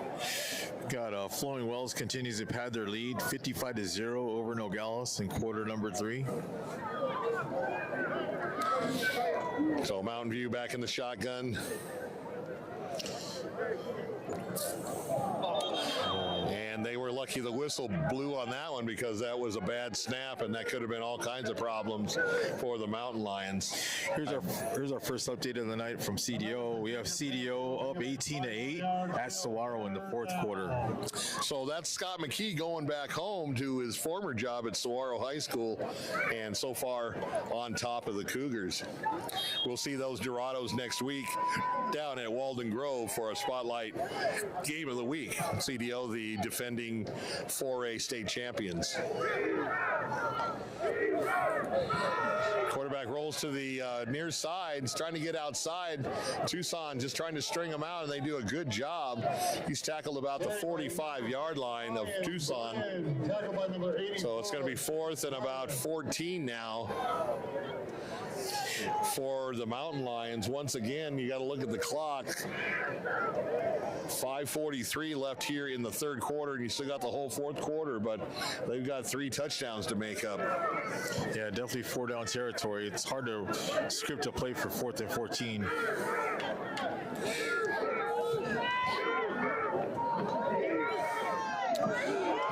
Going to be a halfback option. He's going to throw it downfield. He's got a man open, and it goes in for a touchdown. Great call by Matt Johnson. Here comes the replay, Bill. And let's watch this on the replay. He goes to the far side, and he's got a man wide open and just waltzes the end zone. So a little razzle-dazzle by Coach Johnson, and that puts the Mountain Lions on the board here in the 3rd quarter. Score now 27-13. Do you go for 2? I mean, they missed that last extra point, so you're only down by 20. Yeah. If you go for 2 here, it makes it 12. It's not really an advantage, at least in my mind. Yeah, if they are able to come back in this game, that mixed extra point will make them pay. So I say go for 1 and just shoot for the comeback. Yeah, I mean, being down by 12 or being down by 13 there, I don't really think there's an advantage.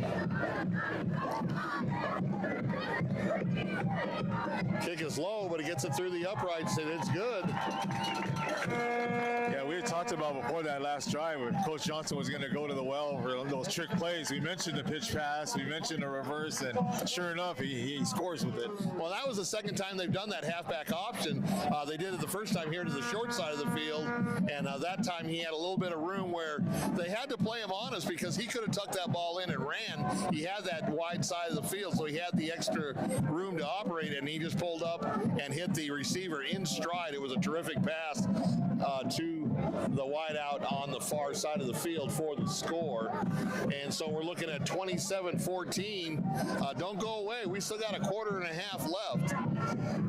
Yeah, Mountain View is known for heroics. There's been plenty of games over the last few years with Coach Johnson where you think it's over, but it's not over. And a lot of times the Mountain Lions come out on top of those type of games. So, don't tune out if you're at home watching. Is this game could change in a real hurry. Well, what I was thinking, and please, pipe in with your opinion. They kind of lulled Tucson to sleep with the run. Even though they were picking up good yardage, 5, 10, 15 yards on a carry, they were still lulling them to sleep. And that wide receiver was open, I think, because of the fact that the corner bit when the halfback rolled to the far side. I think the corner came up and bit, and that allowed the receiver to get behind him. Yeah, you really can't fault the safety or the corner for Tucson High because they have to honor the run because that's what they've been showing you time after time. So even as a coach, I don't really think you can get too upset at that. I mean, you ideally want to not let anyone get deeper than you. Looks like Tucson's ready for an onside kick. Look how many people are up in the front.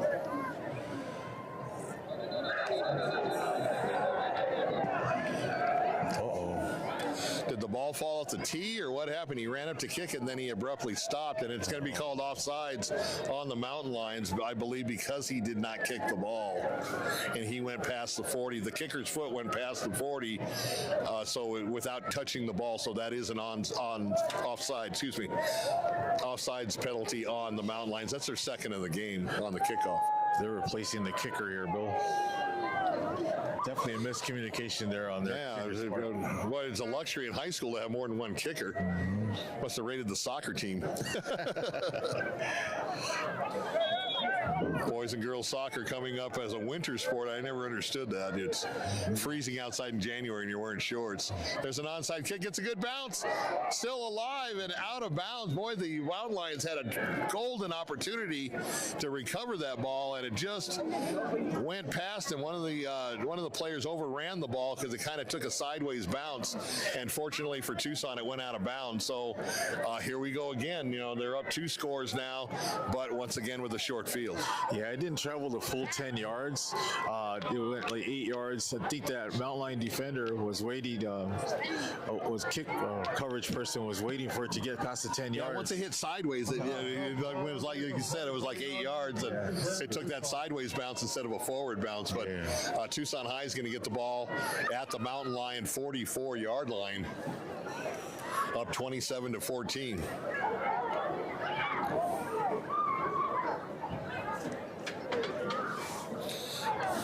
Another quick update, Saudita up 42-6 over Amphi. So they're patting their lead down there. Oh, yeah. And looks like they're going to have a neutral zone violation by the Mountain Lions. So that's going to cost them another 5 yards. And the ball now at the 39-yard line, 1st and 5. And you don't want to give Tucson High situations like that where they can just throw downfield and waste a play. So 1st and 5, Mesa's going to go up top, dump it off to his checkoff receiver going down the sidelines, and a nice gain inside the 25-yard line. He got lost in coverage right there. He was staying in the block, then he leaked out late, and he was open. The defense lost track of him. So quickly up to the line, no huddle offense, and Mountain Lions are ready for that one as they tackle him around the 20-yard line for a short gain.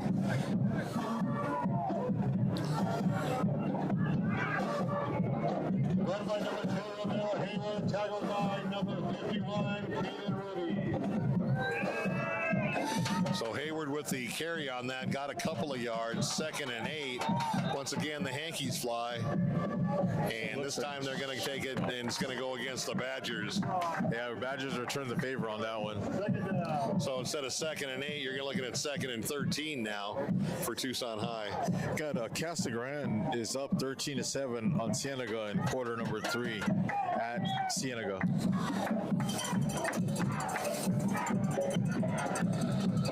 Mesa under center, single back, play action. He's going to go off to the side, on the far side, up the sidelines once again.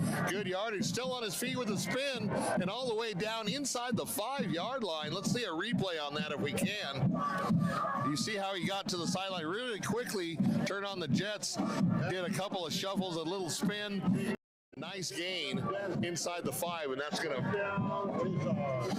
have the Badgers in great field position. That was just a simple little wheel route where the running back and the linebacker was laid out on coverage there. He kind of just leaked out, and it's 2 plays that the Badgers have capitalized on receivers leaking out of the backfield, tight end on the right side, and now the running back to the left side. 4:23 left to go here in the 3rd quarter. Badgers knocking at the door. They're trying to tried to pop it outside, and the Mountain Lion front line was there and waiting. Another good defensive surge by the Mountain Lions in the short yardage situations. Hayward with the carry and didn't have a lot to work with. And it looks like the ball's going to be about the 4-yard line, but hold it everything. We've got a flag on the play, and it's going to go against the Badgers, and it looks like it'll probably be a holding call. Hard to tell in that scrum where that holding was at. It was a big old pile of humanity over there. It's hard to see who's responsible for it. So ball now at the 13-yard line, but it's still 1st and goal. So now this is going to test the Tucson offense to see how they react to that. Gives them a little more room to operate in the passing game. Gives it a little passing lane. Yeah, it gives a little wide open. Makes a quick flick on a slant, and he's in the end zone for a touchdown. Nice call by Coach Nevilev and his staff. And Tucson gets the touchdown back from Mountain View, and once again goes up by 3 scores. On the play, number 18, Nico Franco. So Fierros with the touchdown catch. Oh, I don't think they gave him the touchdown. Hold on, everything. It was incomplete. Yeah, he jarred it out. Oh, was it? Yeah. Okay. I don't think he held on to it long enough. He didn't make a football move, huh? I thought he was running with it, though. Wouldn't that have been a fumble? Oh. He never got it. Oh, he never got control of it. Okay. All right, so take the points off the board. Tucson High now. 2nd and goal from the 13. Once again, here comes the pressure from the outside. Mesa over the top. And a flag on the play. The ball was dropped. And let's see if we got PI. Here comes the replay. It's going to look like pass interference. The defender never got his head turned around. Didn't get his head turned around. That's going to get called every single time. Yeah, he just went right into the body, right into the chest of the receiver. Didn't give him an opportunity to reach for the ball.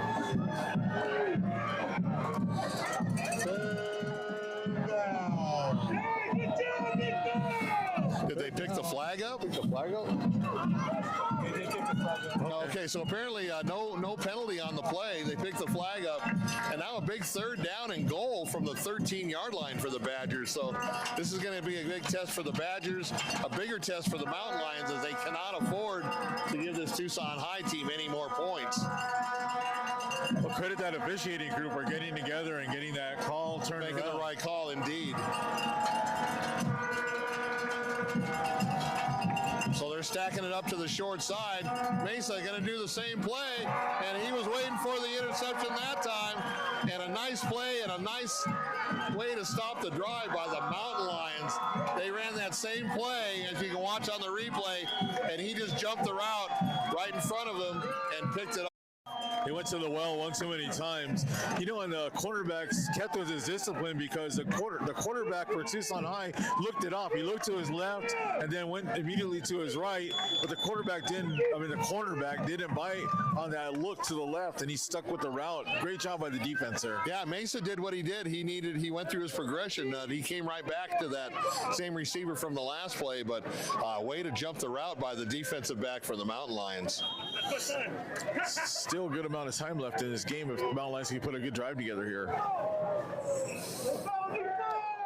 So right up the middle, just to give them a little bit of room to operate for the next play, and they're going to be just shy of the 15-yard line, it looks like.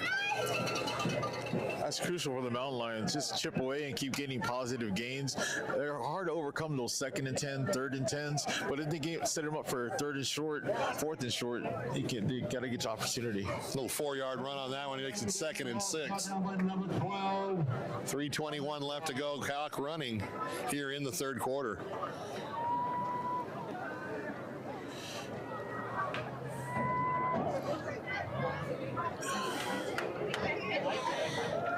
Here comes He's going to roll the near side. He's going to try to go up top. He's got a man open and a nice catch on the sidelines. Was he in bounds? Yes, he was. Yes, he was. Here comes the replay, Bill. And watch the replay. Just a nice pass over the top. Had the corner beat by about a step and a half. Safety a little late getting over there, and a nice play for the Mountain Lions, showing that they can also have a decent passing game. Yeah, fool me once, shame on you. Fool me twice, shame on me. That's right. And ball just on the 44-yard line after starting deep in their own territory.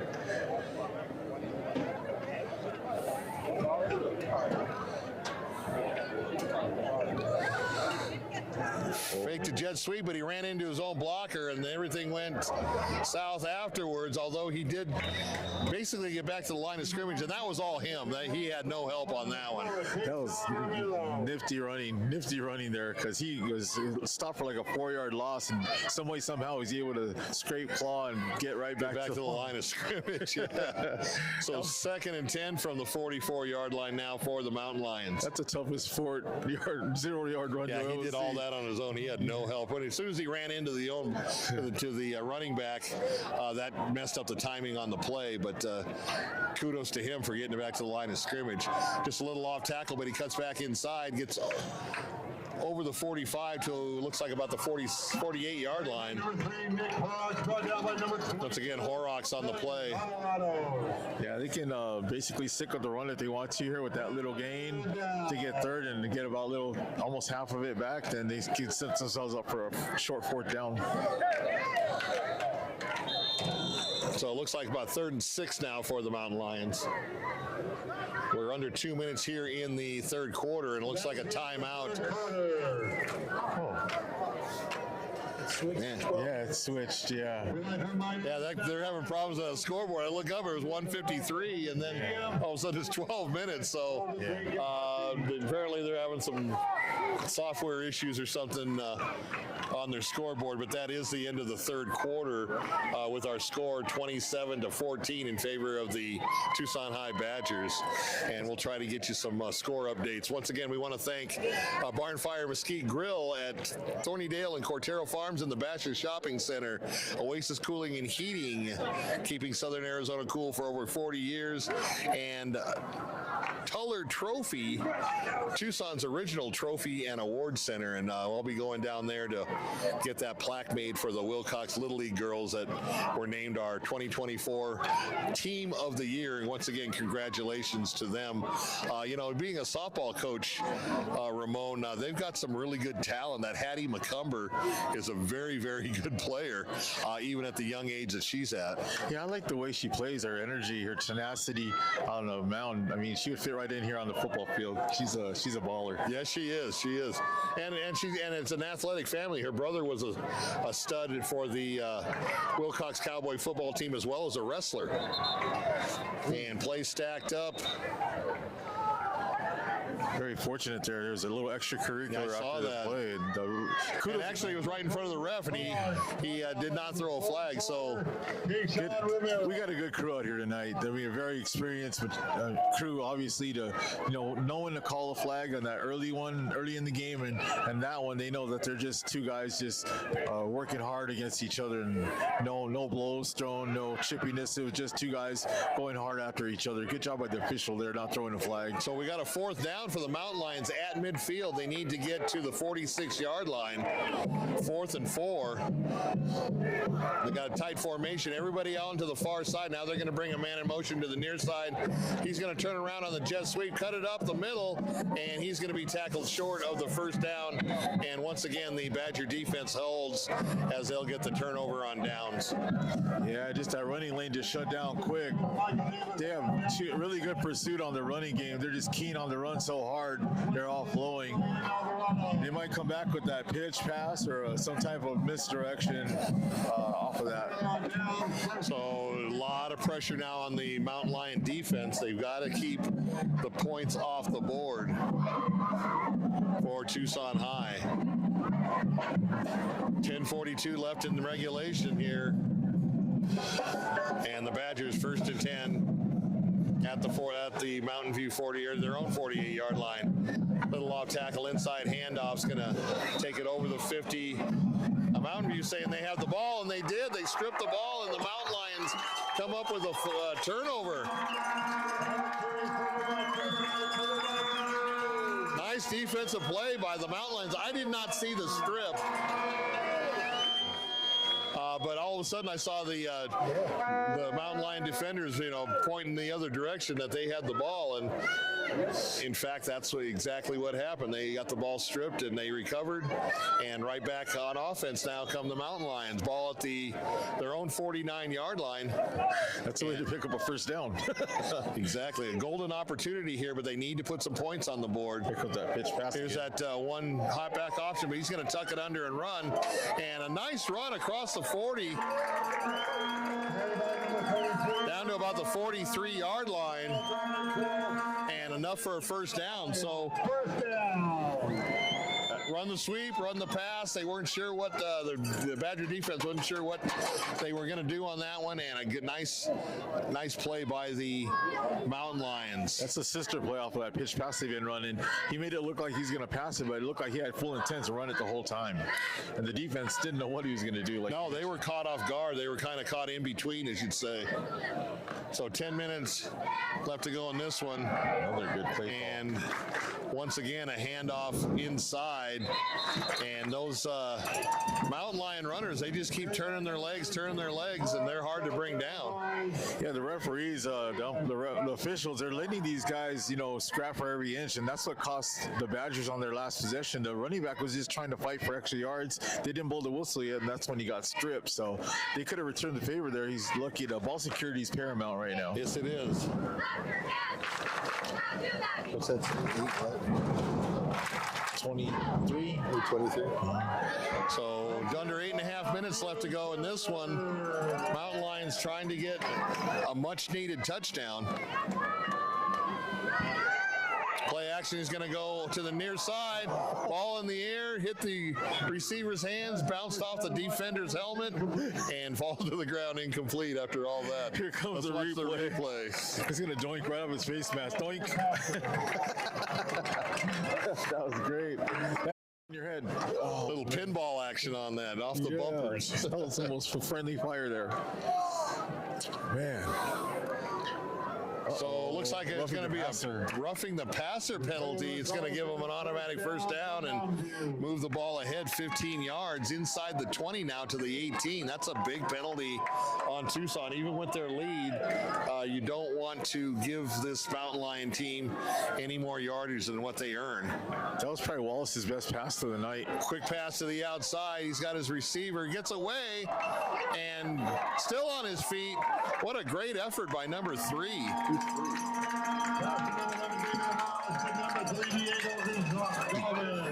Diego Gomez on that.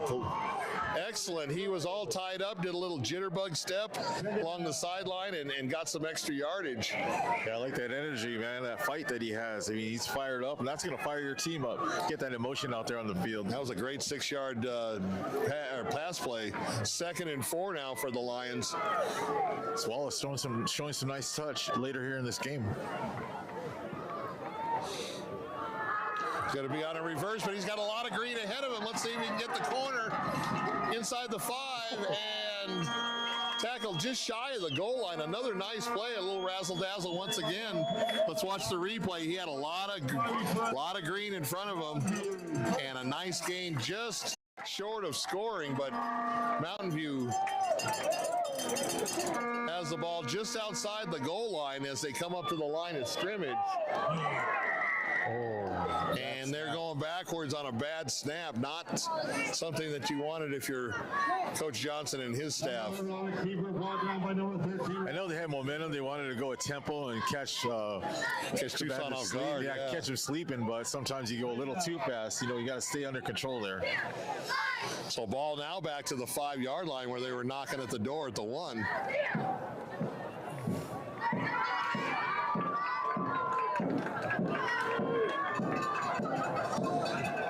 Tucson High has everyone on the line.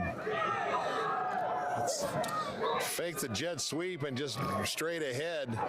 Yeah, got it inside the 5 again. But now you're looking at 3rd and goal from the 4-yard line.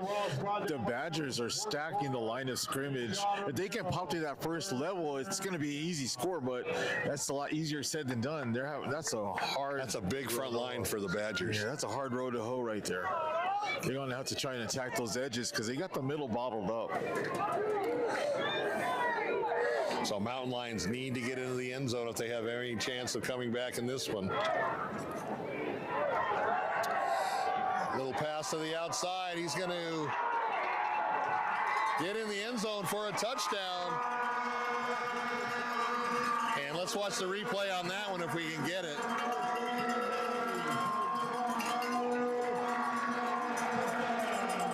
The receiver caught the ball and went to make a play for the end zone, and the ball came loose and covered by his teammate. Yeah, right place at the right time. Very fortunate for Mountain View on that fumble.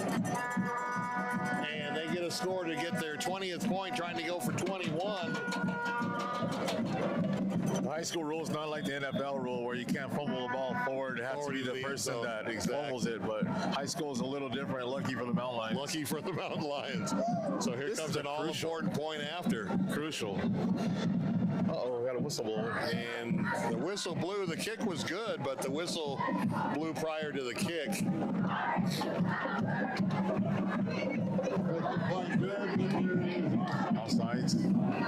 Offsides against Tucson now. You got 27-20, right? Yeah, I definitely need to stick with going for 1 here. Yeah. 2 points doesn't give you an advantage. You're only down 7. You could be down 6. Yeah, touchdown. You hold touchdown. You hold touchdown, and the extra point would be the game winner. Yeah, this is crucial right here. This extra point. 7:34 left to go in this one, and I'll tell you, nice second half effort by Mountain View to come back after being down 27-7. Yeah, and we talked about with that extra point for Tucson come up costly, and it very well low kick, but he did get it through. So don't go away, like we always say. Go refill the popcorn, the beer, the water, the soda, whatever you got going on at home. Yeah, the Mountain Lions have no quit in them. I've seen a lot of games here where some people start leaving, and don't make the mistake of leaving the game, because you might read in the paper the next day or you might see it on 520 Sports Talk page that Mountain View came back to win. All right, this is a great game once again.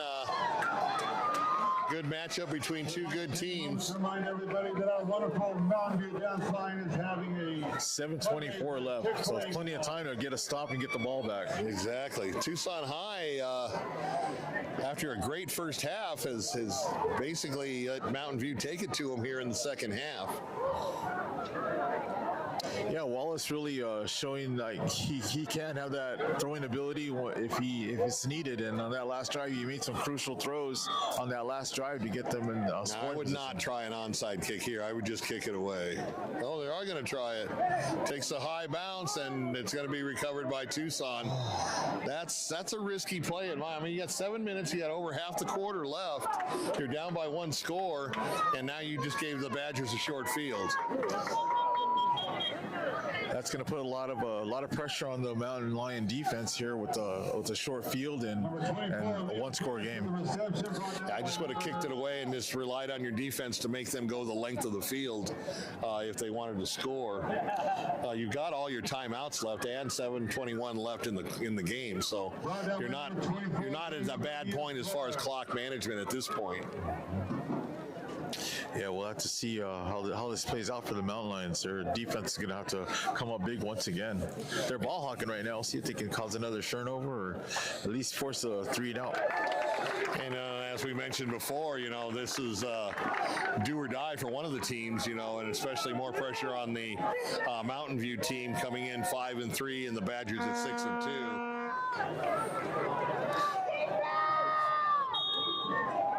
Yeah, if it was college, it'd be fighting to get bowl eligible, but this is a different ball game. Yeah, you got to try and get in that power rankings. Got to get in those power rankings for the AIA, and especially when you're a Southern Arizona team, you're behind the 8 ball already.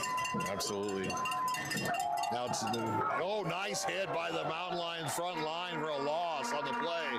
They tried to go off tackle, and the defensive end just shot the gap and met him before he got back to the line of scrimmage. Loss of 1 on the play. Yeah. 11. Yeah, Madrid shot in on the defensive line, shot through the gap, and he made a really good textbook tackle. He just stood him up. Yeah. It was nice. He just wrapped, and that's what you want to see. That's what you see with Coach Johnson's team. Good fundamentals. They work on that. I watch them doing that in practice all the time, working on wrapping up and making the sure tackle. You haven't seen a lot of missed tackles tonight. No, Matt Johnson's a very good, fundamentally sound coach, and what he teaches his players is very evident on the field.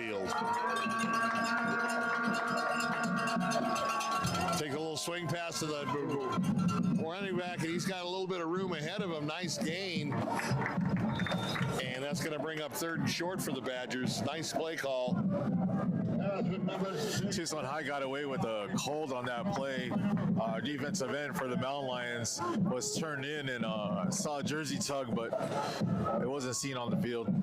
It's a bad break for the Mountain Lions. So 3rd and a long 2 now for Tucson High.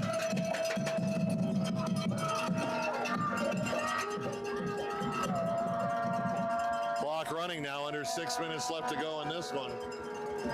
27-21, still anybody's game. Mesa back to pass. He's in all kinds of trouble. Gets away from one, but not from the other ones. And a nice sack for the Mountain Lions. Going to bring up a 4th down now. And what do you do if you're Tucson? You're only up by a score.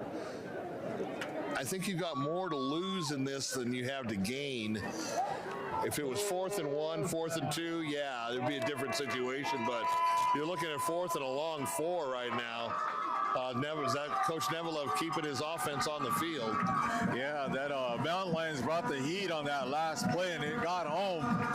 We'll see if Coach Johnson rolls the dice again, brings the heat, and relies on one-on-one coverage on the defense for the receivers. I think he may go for that, and I think to counter that, some type of play action or a draw play on the Tucson side. They're going to talk it over. Very big down for both schools here, just under the midway point of the final quarter in a 27-21 battle up here in Marana. Yeah, 4th downs don't get much bigger than this, Bill. It's going to be real interesting, the cat and mouse game right here, and see who's going to do what. Like I said, if the Mountain Lions will sit back and play coverage, but I think what they did in that last play was pretty nice. He brought the house, and they got home. Yeah, and actually he could have been sacked for a lot more yardage. Yeah, he's kind of slipped the tackle towards the end, but yeah, they got home though. It was a good play on the defense. But like you mentioned, it could have been worse.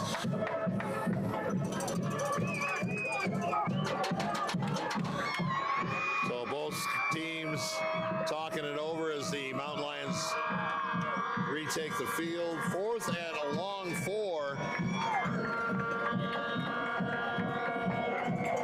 Ball sits right just inside the 34-yard line, and they got to get just on the other side of the 40 for a 1st down. Here we go.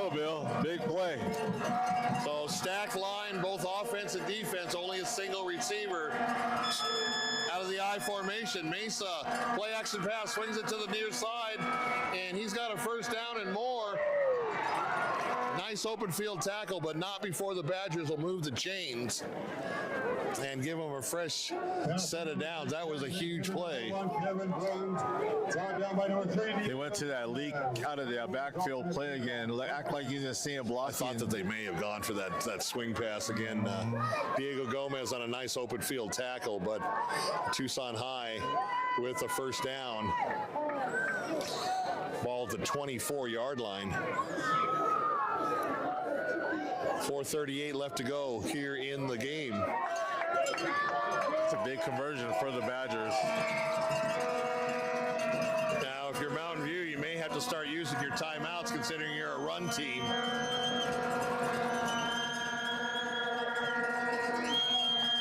Quick pitch to the far side. There's a fumble on the play, and he wisely covers up and just goes down. That could have been all kinds of problems for the Badgers. He did the wise thing. We live for another play. He just did the smart thing. Once again, it comes down to coaching, right, Bill? Do the right thing and live for another play. He had nowhere to go, and he just ball security is first and foremost in that one. That was a 4-yard loss on that play. Could have been worse, though. So ball now at the 38-yard line. Original line of scrimmage was the 34. So 2nd and 14 for the Badgers. This one's not over yet.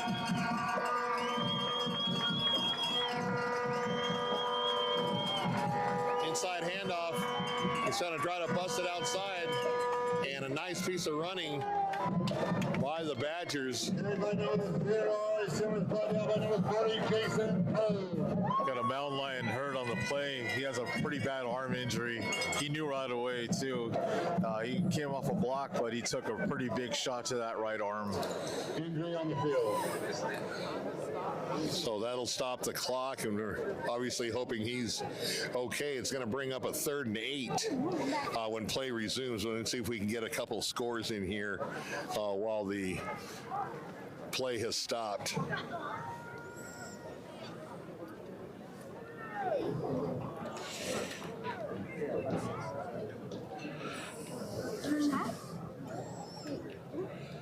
So 3:37 left to go in the game. 27-21 favor of the Badgers. They have the ball and are driving, but they've got a big 3rd and 8 coming up here after play resumes. Yeah, Casa Grande's still holding on to that 13-7 lead over Cienega. And we got Flowing Wells 70-0 over Nogales. I got an update from our good friend Chris Kidney. Just sent me another scoreboard sheet, so he'll have all the latest scores here. So right now we got Empire 27-20 over Rio Rico. We got CDO 25-8 over Saguaro. Catalina Foothills 13, Pueblo 0. Micah Mountain still holding on to their lead over Walden Grove 16-6. We got Douglas 31, Rincon 0. That's actually impressive for Walden Grove, coming off that big win, but running into the juggernaut of Micah Mountain and only down by 10. Good job by Coach Corey Noble. Let's see if they can come back and either take the lead or make it closer. But Micah Mountain is a very, very well-coached team with Pat Nugent, and they have a lot of good athletes there. Saudita 42, Amphi 6. Happy for Jake, Coach Jake over there, Jake Allen at Sawarita. So back to live action here. Just a hair over 3.5 minutes left to go. This is a big play, 3rd and 8. Only a single receiver to the near side. Mesa in looking over the defense.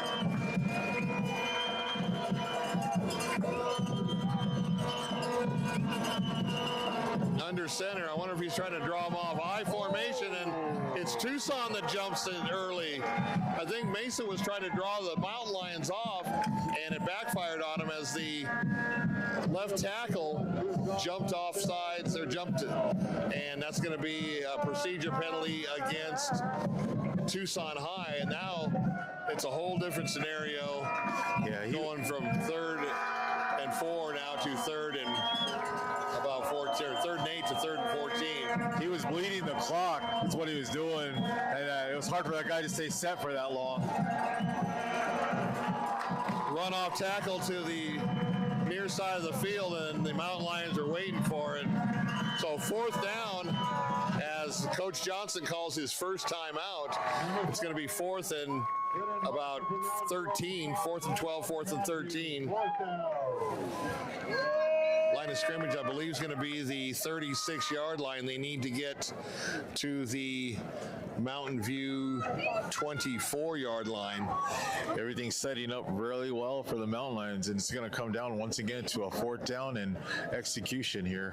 If the Mountain View defense can get pressure, because obviously they're going to have to try and throw it to get to the first down. One thing I noticed about, because I do some Phoenix games too, one thing I noticed about Southern Arizona is they don't really develop their kickers down here. It's always 4-down territory, but you go up to Scottsdale, Saguaro, or Chandler, or Hamilton, or Perry, or in the East Valley, and those guys are kicking 40, 45-yard field goals, where they really develop their field goal kickers up there in the Valley much more than they do down here in Southern Arizona. Yeah, it's like a lost art, right? It's something that, like you said, is really escaping our Tucson teams.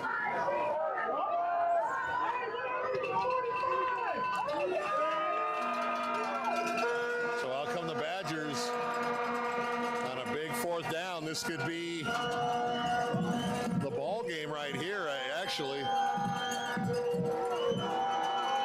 Here comes the pressure up the middle.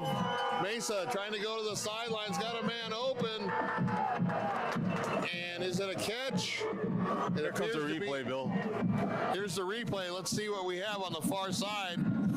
He wasn't open by much. That's a heck of a pass by Mesa, and a first down on a big 4th down play by the Badgers. That doesn't get any better than that. That was really good coverage. You can't fault the defender there. Blanket coverage him, and he just threaded the needle on that one. It's a perfect throw. He's right in his hip pocket, but nothing he can do there. Got 2:07 on the clock. Yeah. So 2:07 left on the clock. Now you got to keep the Badgers out of the end zone. Yeah, that was a golden opportunity there. That was probably the biggest play of the game up to this point. Credit the quarterback for making a perfect throw. Just a handoff, just a blast up the middle, and short gain as he's taken down by the front line of the Lions. Yeah, the Mountain Lions are going to be definitely trying to strip, trying to punch that ball out, whatever they can do to try and get their hands on that ball. We got to start thinking about our player of the game. I like Mesa. I mean, he's been phenomenal. Lots of yardage passing. He's hit his receivers. No better example than that last play where he threaded the needle, because the Mountain View corner was right on him step for step. Yeah. And he just completed that pass and on a big, huge 4th down. I agree with you, Bill. Play. Yeah, that put him over the top right there. You good with that, Ray? Mesa? Okay. And that's barring a miraculous comeback, by the way, but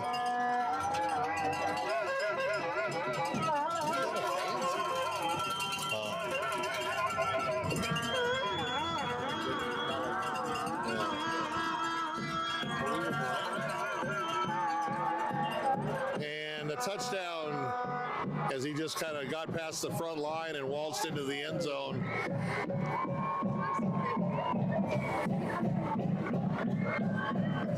Yeah, just a straight ahead power run up the left. Once he got past the defensive line, there was nothing they could do on that one. So 33-21 now in favor of the Badgers, and under a minute left to go in this one. That's probably going to seal the deal for Tucson High. In fact, I'm sure it is, now up by 2 scores. Yeah, it looks like Mountain View's comeback is going to come up just short. But a good effort by the Mountain Lions, a good effort by the Badgers. This was a good game, and really, it wasn't decided until just the last play. And once again, looks like Tucson's going to go to 7-2. Mountain View will fall to 5-4. Yeah, once again, a good competitive game, Bill, for the Spotlight Game of the Week. You know how to pick them. Keep going with it. Had a couple of blowouts, but most of them are been very, very competitive, down to almost the last possession in a lot of them. And the kick is good. So 34-21 now. Now, Tucson 34, Mountain View 21. And we want to invite you to stay tuned for the Teller Trophy post-game show coming up immediately following this game. Like they said, barring some kind of miracle finish here, it looks like Tucson High has taken care of business tonight, but good effort by both teams, and both of them have their opportunities. And like you said, credit Mountain View for not giving up and putting up a good fight in the second half and almost completing the comeback. Well, you know what? It strikes me too, going back to that first part of the play where the unsportsmanlike conduct penalties and the player getting ejected. The officiating crew set the tone for this game, and in the second half, you've had very few penalties, and you've had really no major penalties. There's that one roughing the passer, but they cleaned up the game, and hats off to the officials that were working this game tonight. And just a little squib kicker, and picked up about the 28-yard line. He's going to try to come to the near side, trying to get to the sidelines, and just steps out of bounds across the 40. 52 seconds. 52.1 seconds left in this one. And Ramon's going to get some scores. I'm sure Chris will help us with that. We'll wrap up the scoreboard around Southern Arizona, talk a little bit about the game, and then maybe head over to Barnfire Mesquite Grill for the Sam Adams Oktoberfest. Chris Kidney just sent an updated sheet of current scores, so once the game's over, we'll be able to run through them. I think Chris Kidney needs to be the most valuable player. Yes, he is. Got my vote. Okay, Mountain Lions just kind of playing out the string here. Inside and handoff, and he busted outside. He's got the edge, and he's going to go for the first down and out of bounds. That's going to stop the clock with 43.2 seconds left to go in this one. Once again, Derek Mesa, the quarterback for the Tucson High Badgers. Congratulations. You are our 520 Sports Talk CMS Mortgage Spotlight Player of the Game. Yeah, well deserved, well earned. The kid has he's good. He's got a good arm. He's very accurate. I was really impressed with his accuracy. Like we said on that last touchdown play, the Mountain View corner was stride for stride, and he somehow got the ball in for the touchdown. Once again, just kind of running out the string to the near side, out of bounds. It'll stop the clock once again with under 40 seconds left. Carried by number 8, Liam Lewis, brought down by number 22, Julian Alvarado. So next week, these Mountain Lions will be facing their rival school, Ironwood Ridge, here at home on senior night. Not sure who Tucson's going to be scheduled here, so Hopefully, Mountain View can send their seniors off with a victory and maybe have an outside chance, depending on how things break with the rest of the teams in the state, to get a playoff spot.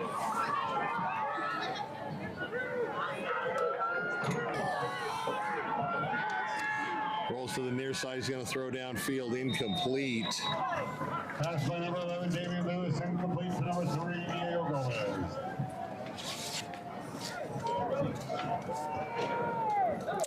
So Tucson will finish out with the Nogales Apaches on an away game in Nogales. That won't help them PowerPoint-wise, but hopefully it doesn't hurt them either. Now, there's on paper, that's a stat game, but, you know, you always play it on the field.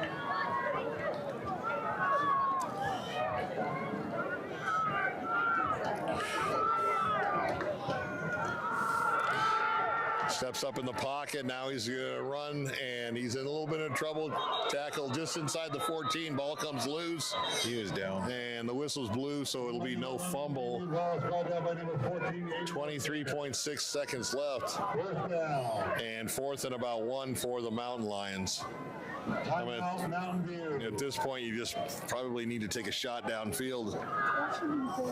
Yeah, at least give yourself a chance to set up an onside kick if you can get a quick score here. Yeah, they need to get some big chunky yardage, maybe even a pass into the end zone at this point. Like you said, that would give them a glimmer of hope pending an onside kick recovery. But the clock is definitely on the side of the Tucson Badgers.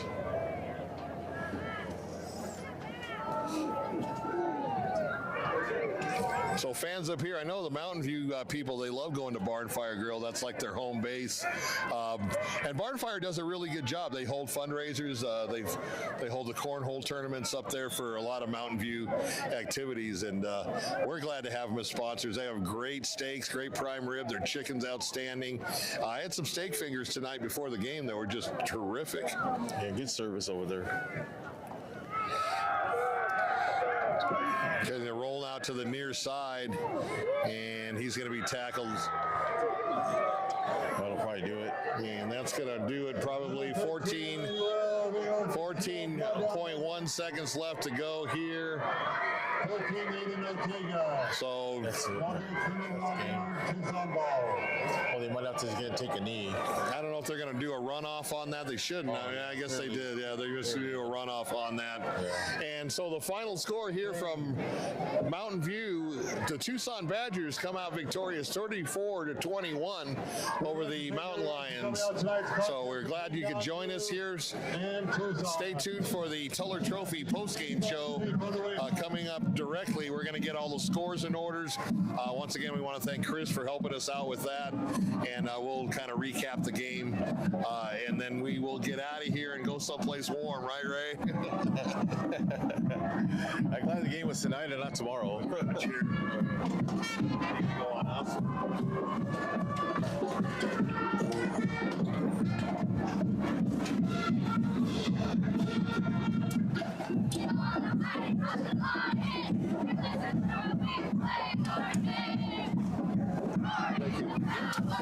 Chris sent me a list of all the games I'm about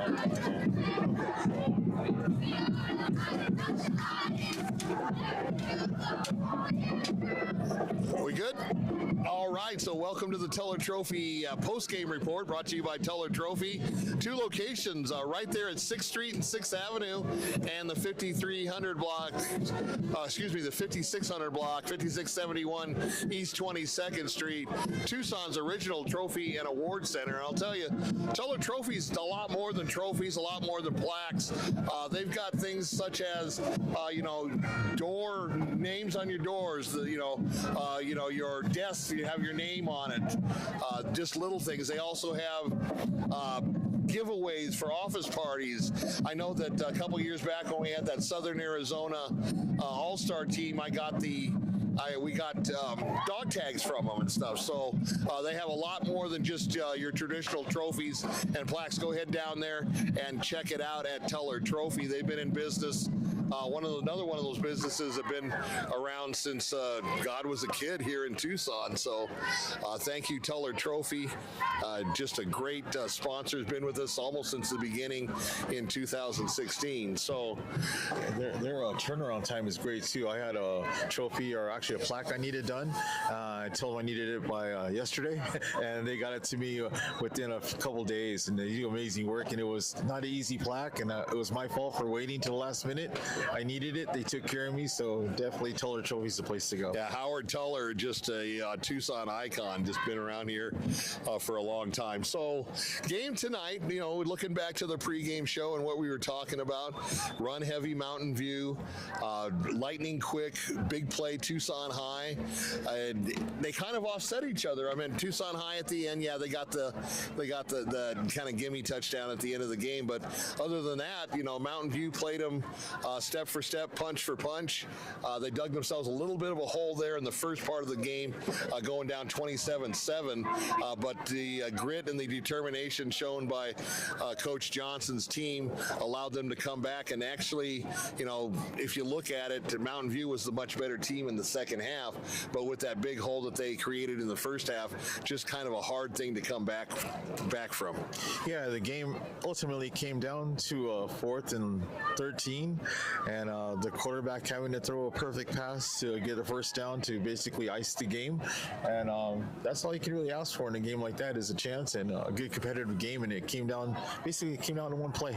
You know, and you and I were talking about, you know, how is this Mountain View team going to come back when they're so run heavy, but you know, Coach Johnson, Matt Johnson, just kind of pulled, you know, those halfback pass option passes out, a couple of you know, reverses, just things that you kind of pull out of your bag of tricks. You can't use those every play, obviously, but it gave them enough energy, and it gave them enough yardage on a few plays to get down and to bring this back to a one possession game. Yeah, defensively, they also brought pressure like in the second half.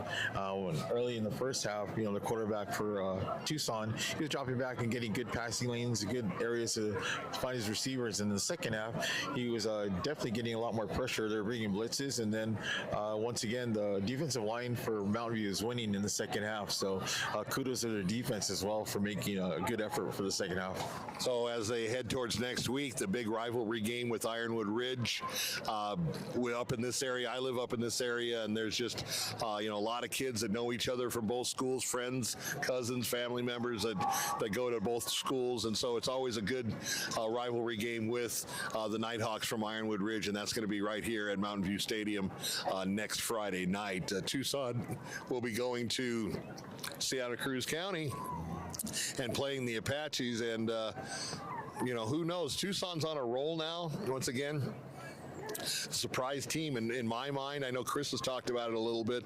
One of the surprise teams here in southern Arizona. You've got your big two with Marana and Sal Point, but Tucson has shown that they can play anybody especially with that quick strike offense.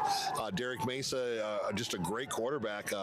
I really was impressed with some of the throws he made, and also, but some of the decisions that he made, where he could have got himself and his team in a lot of trouble, and he either threw to the checkoff man, or he would throw it out of bounds, or he would use his legs to pick up positive yardage. Yeah, it was good play selection, good play design on Tucson's part as well, and they were pretty balanced like we expected them to be. They made a lot of good throws, good deep throws early, good intermediate throws, late throws leaking out of the backfield, the tight end sneaking out, so they had a good variety of plays, and then when they needed to, they could just put the ball down and just grind it out as well, so they kind of matched Mountain View as far as the run game goes, but they had a really good passing game to go along with it. They certainly did. Congratulations to the Tucson Badgers. We got any more score updates before we cut away? Yeah, I'll run through a couple here real quick. Some of them have gone final and some haven't. Some are highlighted that are final. Buena and Sunnyside 49. Buena's 49, Sunnyside 0. We got Cienega making it interesting against Casa Grande. Casa Grande had been up, but it's 16. Casa Grande 16, Cienega 14. We have Marana up 41-12 over Desert View. Flowing Wells increased their lead to 70-0 over Nogales, who will see Tucson High. Doesn't get any easier for the Apaches next week. Ironwood Ridge in a dogfight with Maricopa. Speaking of Ridge, 17-14. Chris Kinney just sent another update, so let me open that one, and he has more finals on that one. All right, Chris, thank you so much. Also, that Maricopa team, don't sleep on those guys.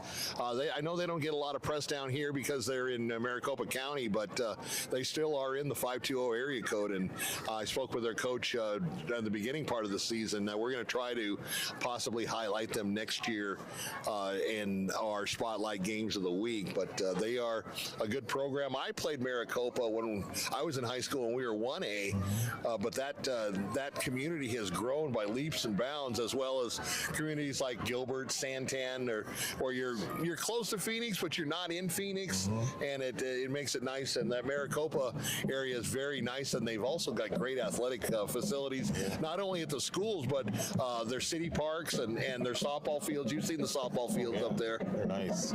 Yeah, it's gone final now. Buena 49-0 over Sunnyside, and Cienega with a comeback win over Casa Grande to win 20-16 over Casa Grande. All right, congratulations. So that's a big one. Congratulations to the Cienega Bobcats. Yeah, we'll shift over here. Sahuarita has gone final 42-12 over Amphi. We'll shift over here to CDO won final 25-8 over Saguaro. It was Micah Mountain holding on 16-6 over Walden Grove. Catalina Foothills is up looking to win over Pueblo 20-0. Empire came back and beat Rio Rico Hawks 34-20, and it was Douglas all over Rincon 45-0. And we got Push Ridge with their big 45-0 win over Stafford. Sabino's down 35-7 to Mojave, so they never came back on that one. And we'll see if we have any other small school scores. Wilcox 62-0 over Catalina. Don't have a score on Tombstone and Palo Verde, but that should basically wrap up the scores for the night. Exactly. And thank you once again, Chris Kidney of Southern Arizona Football. Make sure you like and follow his page on Facebook. He does a terrific job. One thing about that Micah score, I think that might be a wake-up call for Coach Nugent and his staff. I mean, I know that Coach Noble always prepares his team very well, as we saw last week in our Spotlight Game of the Week. But really, on paper, Micah should have crushed Walden Grove. And with Walden Grove only losing by 10 points, you know, that could be a wake-up call that's needed for Micah Mountain. You can't just cruise through all 10 games and blowing everybody out and just thinking you've got the game won before you even step on the field. So hats off to the Red Wolves of Walden Grove for playing Micah tough, because Micah's just been laying waste to everybody this year, and that was probably a good game for them to kind of get a reality check, I guess you would say. And even though they did win, they had to earn that over a tough Walden Grove team, which will be our next game next week, Walden Grove and CDO. Yeah, and the coach from Walden, he mentioned that he did have a few players on the shelf that weren't available in the game that we saw last week. So it looks like they came in and made their impact, that they played that close to Micah Mountain. And like you said, it's always good to get tested before postseason play starts. And you got to feel happy for the way Tucson High is playing right now and the momentum that they have headed into the postseason. You know, their fans, the program in general is going to be hungry, being out of the postseason play for so long and have an opportunity to possibly get in there and make some noise. I'm excited for them. Exactly. So once again, we want to thank Mountain View High School for letting us live stream their game. Thank you to the administration and the athletic department here for the Mountain Lions. Once again, the